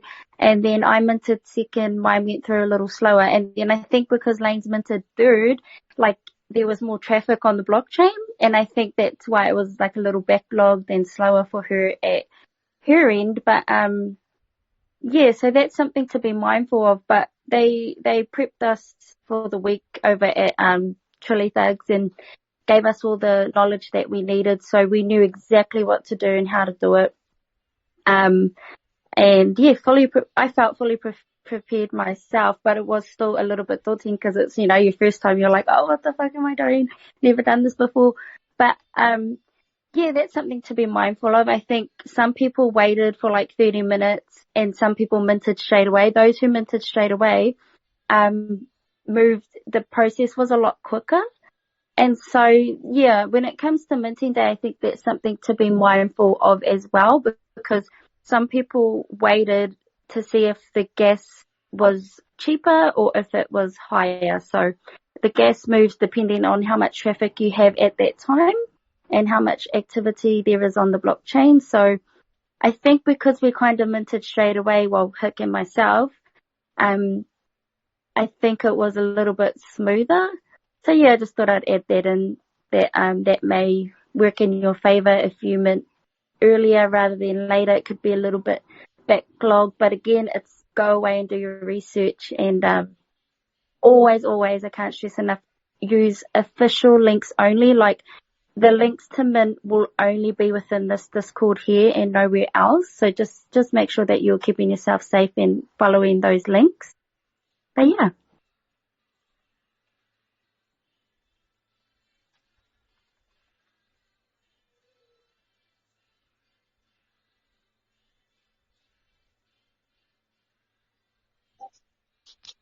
Nice, thanks, Kaz. Did you guys have anything else to add, or does anyone have any questions for the 22 twins? So much valuable information. Yeah, that's what I was trying to get out of them, because I know these guys have a lot of information. They actually brought me into this whole digital world, and I was just mind blown. Like, cause what happened was I saw them post up this Trillionaire Thugs thing, and I was like, okay, if my two cousins are putting up a picture of this thing, because I had seen it a few times, and I was like, you know, I'm kind of one of those ones, like, I don't want to follow the hype sort of thing, you know, too cool. Like, I'm just joking, I'm not too cool, but, you know, I was like, I don't really know about it, I'm not gonna, you know, I'm way busy. But, anyway, my cousins put it up, and I was like, oh, this is catching my eye. So I know my cousins are, like, legit, and, they're genuine, and they'll follow things that, have a good backing. So I hit them up, man, what's this Trillionaire Thugs about? Blah, blah, like, tell me, show me. And then I think it was like, maybe 2 days later, I said, fuck, I'm going to Rotorua. I'll stop in, because they live in Huntley. It's like, I'll stop in. And then I stopped in and I stayed there for a couple of hours, and they just went through everything with the Discord. They signed me up. They showed me how to do a wallet, like all these things we're talking about now. I was like lucky enough to have my two awesome cousins there guiding me through, and I could just see the sparkles in their eyes as they explained this whole new world to me. And I was like, damn, I need to get into this. But I actually only caught the tail end of it. And yeah, like I missed the whitelist. I probably had like one day to get on the whitelist. So yeah, I mean, we're big dreamers. So like, I did try and like go on there, and we played some marbles and these other things on Twitch that night. And then I went to watch them do a launch party as well. Oh, and I actually had done even though I didn't make it on a whitelist, being a trainer, I done a Trillionaire like workout and just put it up for anyone who wanted to show up for that Discord, for that community. But yeah, I don't know. I didn't really, I didn't engage with that like full on. Maybe I felt like I was a bit disconnected because I didn't make it, sort of thing. And I haven't gone in to try and buy one yet, but it may be something that I look into in future once I build a bit more knowledge in this Discord.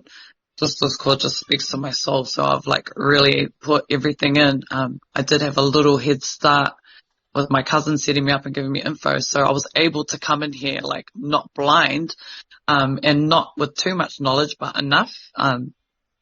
So yeah, thanks cousins. And like, man, I'm so grateful that, I saw that picture that day and their, status saying like, join this Discord. I didn't even know what a Discord was before this.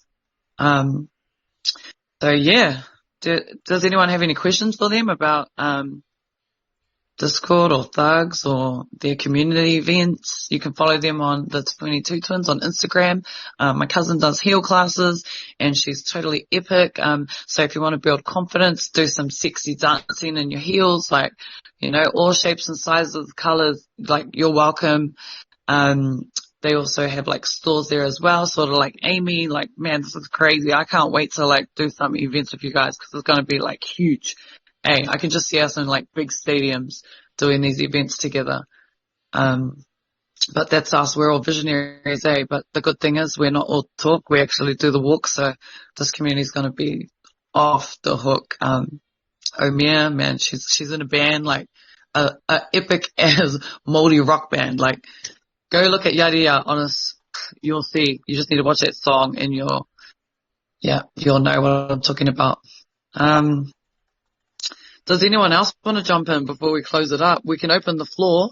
If anyone's keen to jump in, intro yourself. If you're still here, I know it's been ages on here. 2, 3, 4, 5, 3 hours. Damn. This is mean. But if anyone wants to jump on and just intro themselves, I can see Ariane here. I've had some conversations with you. Who else do we have in here?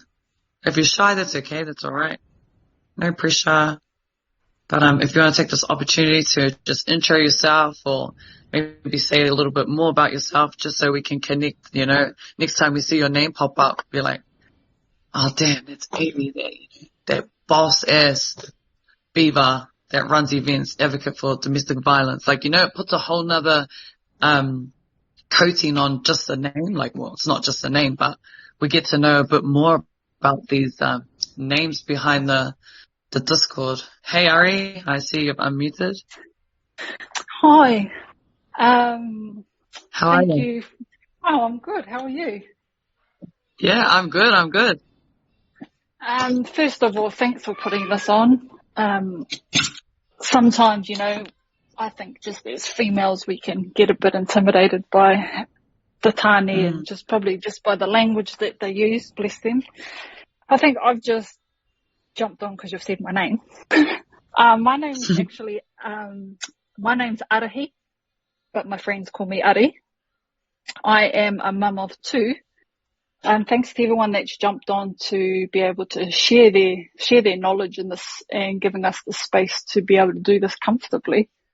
I think my biggest thing that I've learned from crypto itself is just the psychology of it all. So like, you have to enjoy being in the red or being down or in the negative as much as to enjoy being up in the green. And you have to understand the market because the market can crash.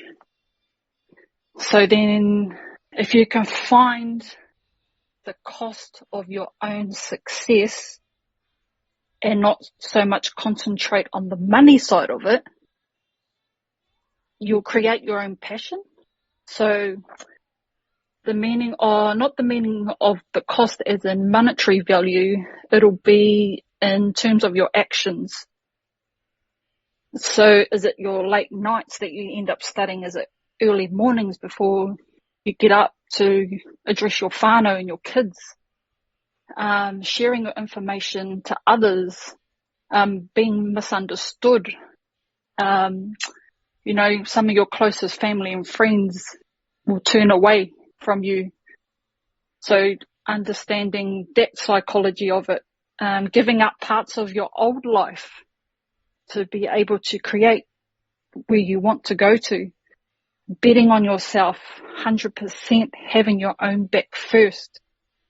And then through there, you'll go through the process of, you know, being overwhelmed with information, the anger that you feel going into situations not working out, the hardships that you go through trying to produce something for yourself or for your whānau or your why. being unorganized at times because of, your family might need you here or your kids might need you there.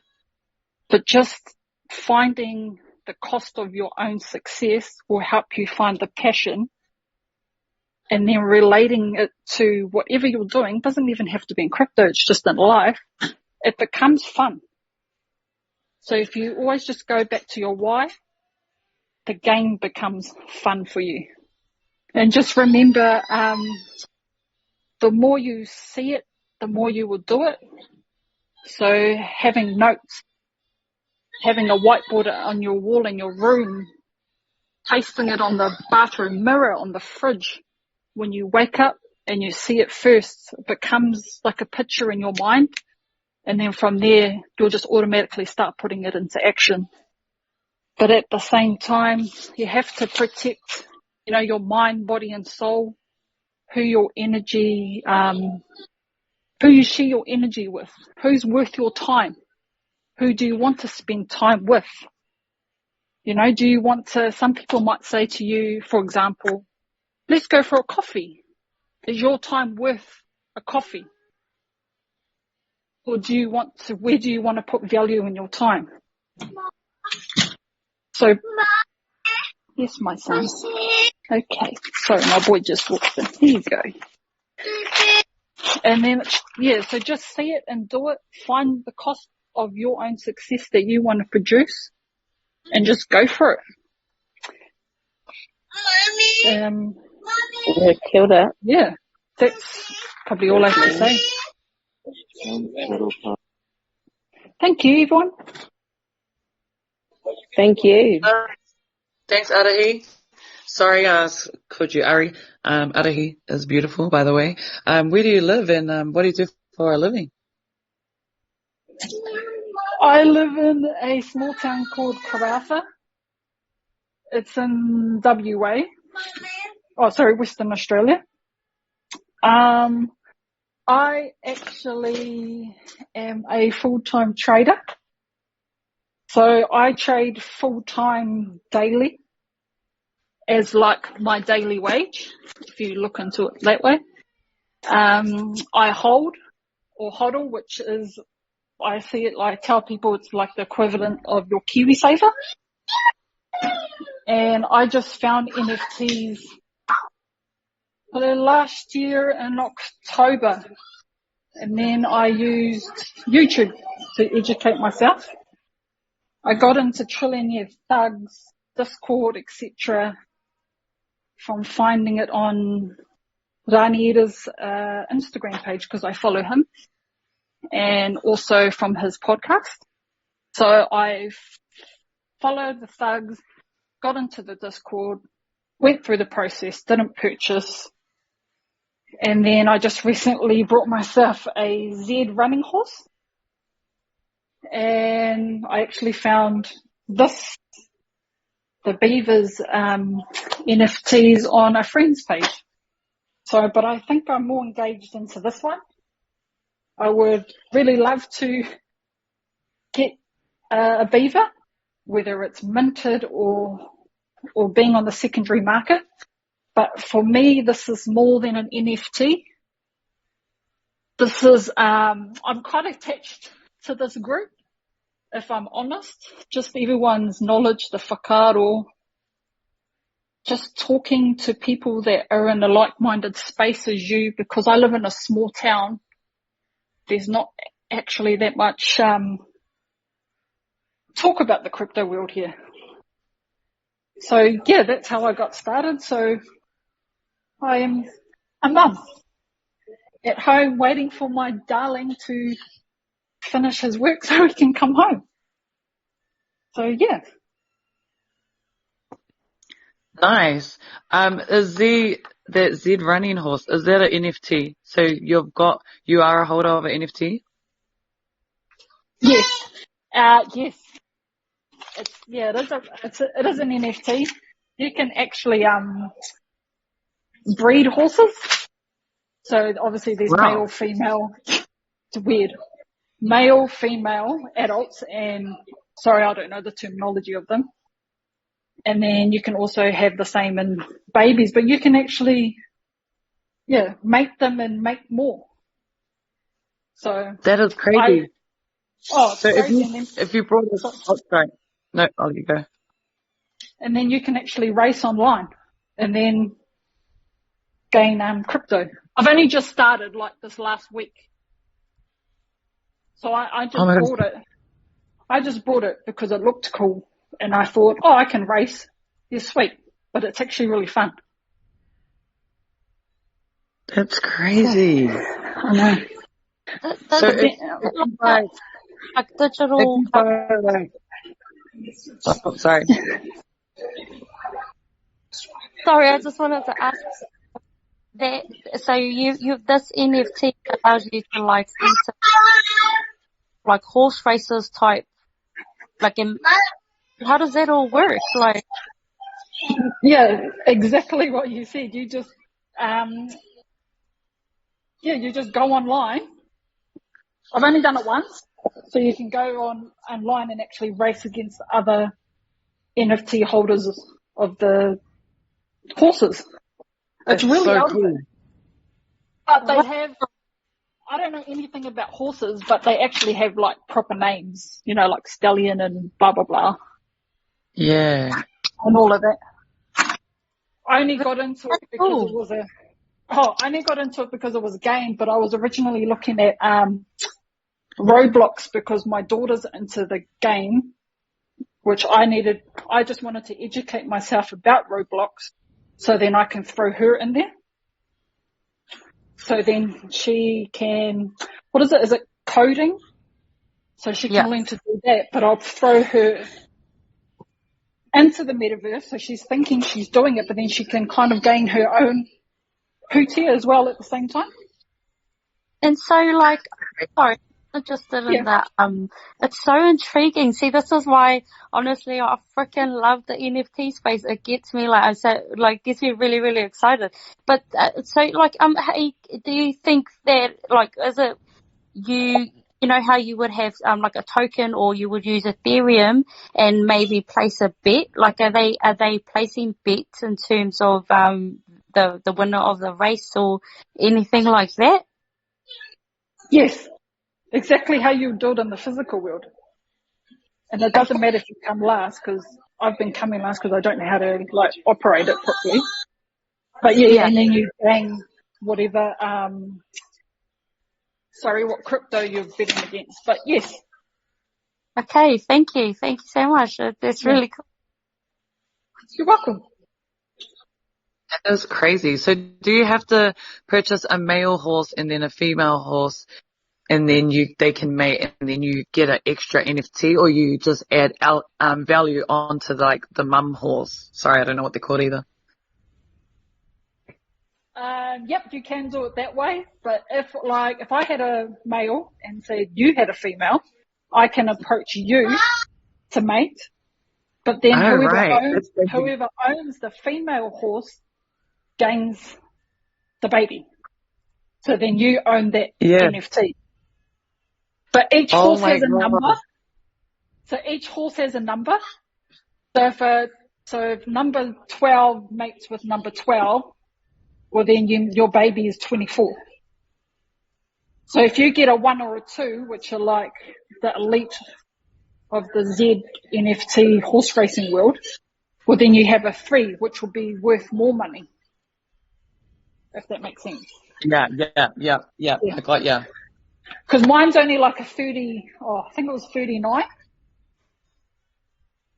So we just got in the game to get in the game to see what it was about, to be really honest with you. Yeah, no, because it's just opening my mind. I mean, not with the horses, but because we're having male beavers and female beavers. And then what you're saying is we can go connect with the male beaver and mate with them. It's crazy. That's insane. That didn't cross my mind. I don't know if this can happen, or if they're going to do it. I mean, it's probably going to happen, but how epic is that? And then it gets attached to us and adds value to our NFTs as females. We've just unlocked a whole nother, level, how games have levels. We just unlocked another freaking level, man. Oh, it's crazy. It's crazy what goes out there. That's my first one. But otherwise, I've just got art, which is off rareable.com. Just off people I follow on Instagram, I just brought the art. But that's as far as I got in the NFT world. Otherwise, I just trade futures and hold. Really? That was my journey from May last year. Nice. You'll get along very well with Jenna. Oh yes, we've been having chats, her and I. Yeah. Nice. So yeah, thank you for doing this for us. It's been an awesome Sunday morning. And to everyone else that's given their time. Thank you. Oh, what's the time where you are? Oh, it's 12:30. So early. Oh. For my end. Yeah, it's the evening here. It's 5:30 here.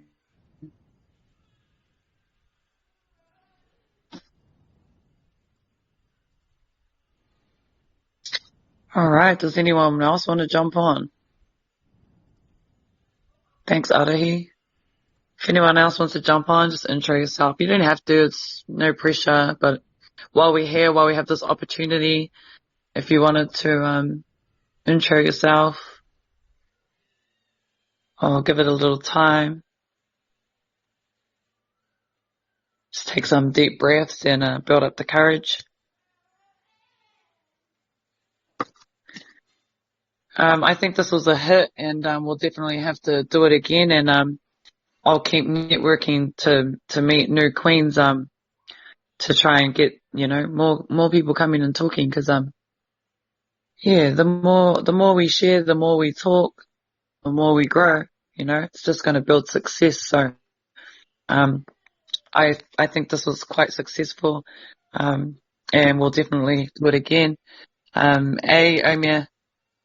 Yo, definitely. Oh my God, there was so much knowledge shared here. And you know what? Actually, just the walks of life, all the different walks of life and experiences that people have had in their life and their journey. I'm like mind blown. I know that there's a lot of queens that are going to be able to relate to a lot of different people and what they've gone through. And even just the connecting, the networking. Oh, like what's the time now? 5:30. That's a few solid hours of like straight up linking with strangers. And now I feel like everyone's making little chats being like, I can help you here, sis, or man, I've got you here, sis. So I think that's what we kind of all look for. Okay. I don't know. Vibes like this anyway.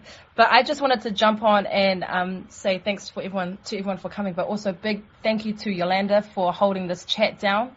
Yes. For real. And make sure you follow all her IGs.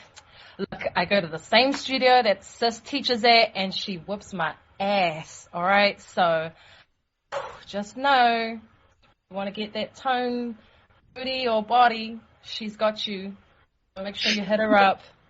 She's a vibe. And yeah, thank you, Yolanda, for holding it down for us today. And I can't wait for another installment of this.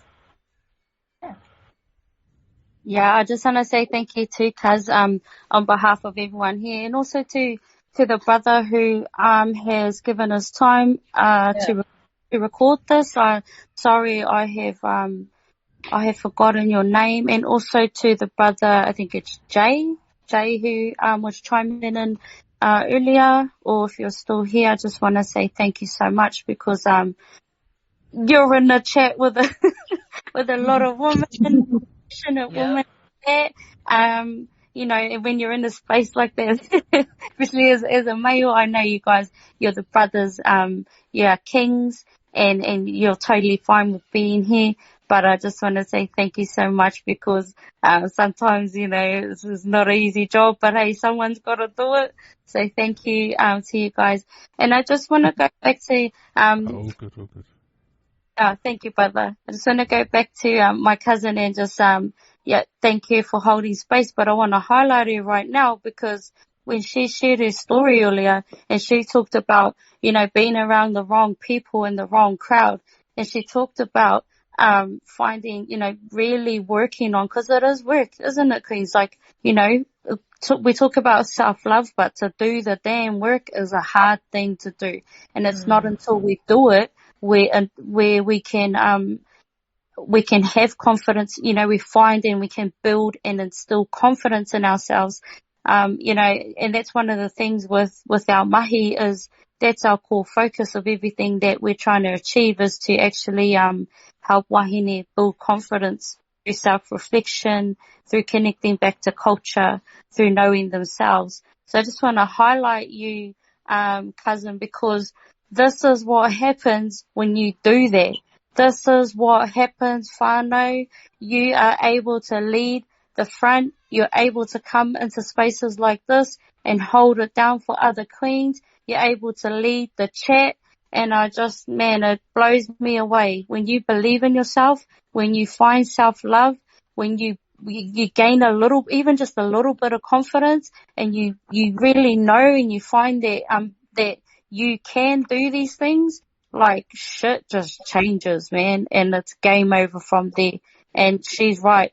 We don't muck around, and she doesn't waste time. So the fact that she's here leading at the front, giving her valuable time, I just want to say thank you, cuz you're doing an amazing job. This was a hit, and it can only get better. And this is a beautiful community. Like, every time I come in here, I just feel so blessed, so connected, and I'm just super grateful. So just big ups.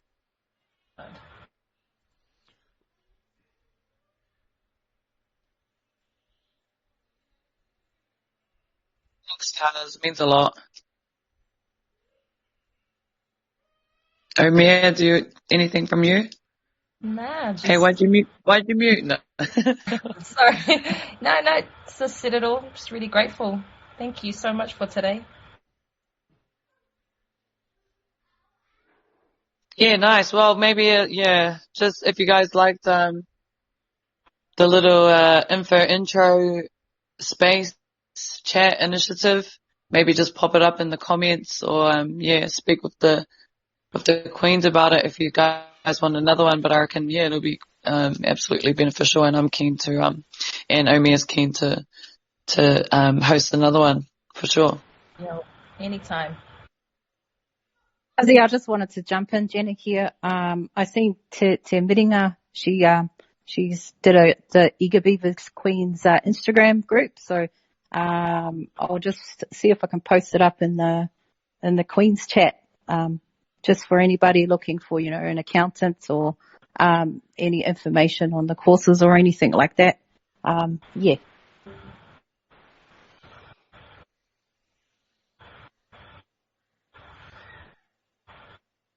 Cool, nice, awesome. Already getting to work. Hey, no mucks. I like it. That's exactly how we work.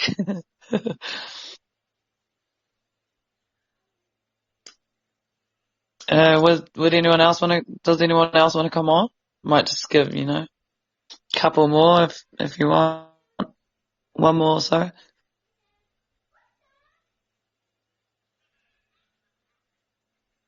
No pressure, queens.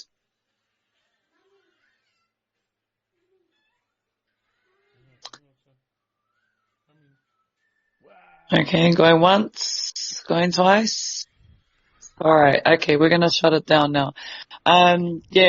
Big thanks to everyone today, and my sidekick Omer for jumping on. She's actually at Amy's house, and she didn't even tell me I would have been there too. Or is Amy at your house? Oh, either way. My bad. You're invited next time, we promise.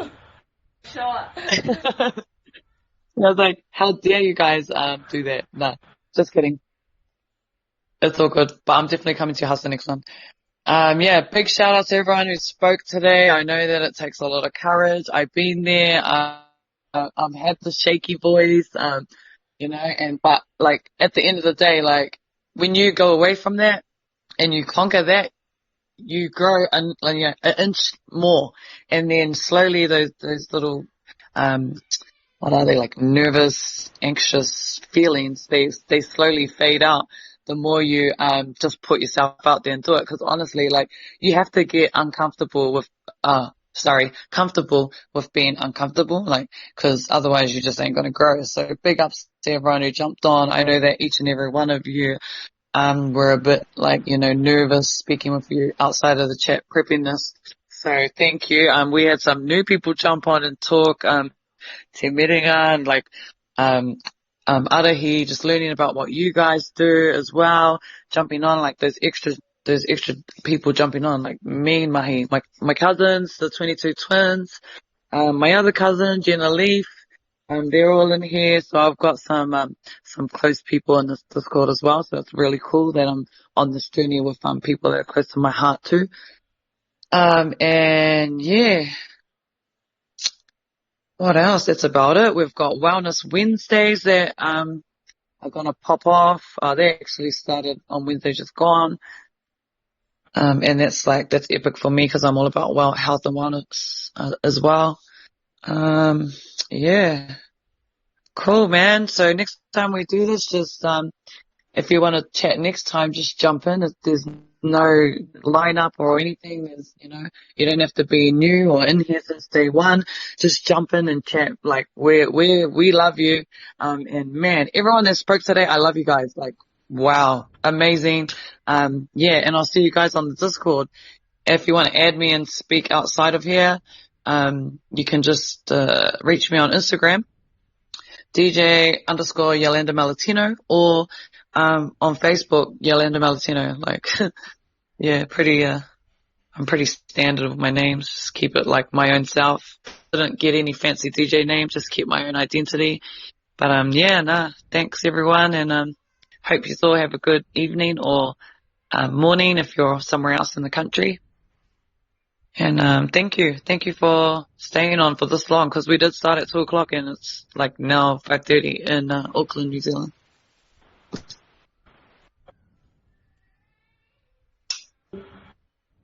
Kia ora, ka kite everyone. Ka kite, mines, kōrero. Thanks for today. Thank you. Thanks, everyone. Thank you. Thank you. See you later, guys.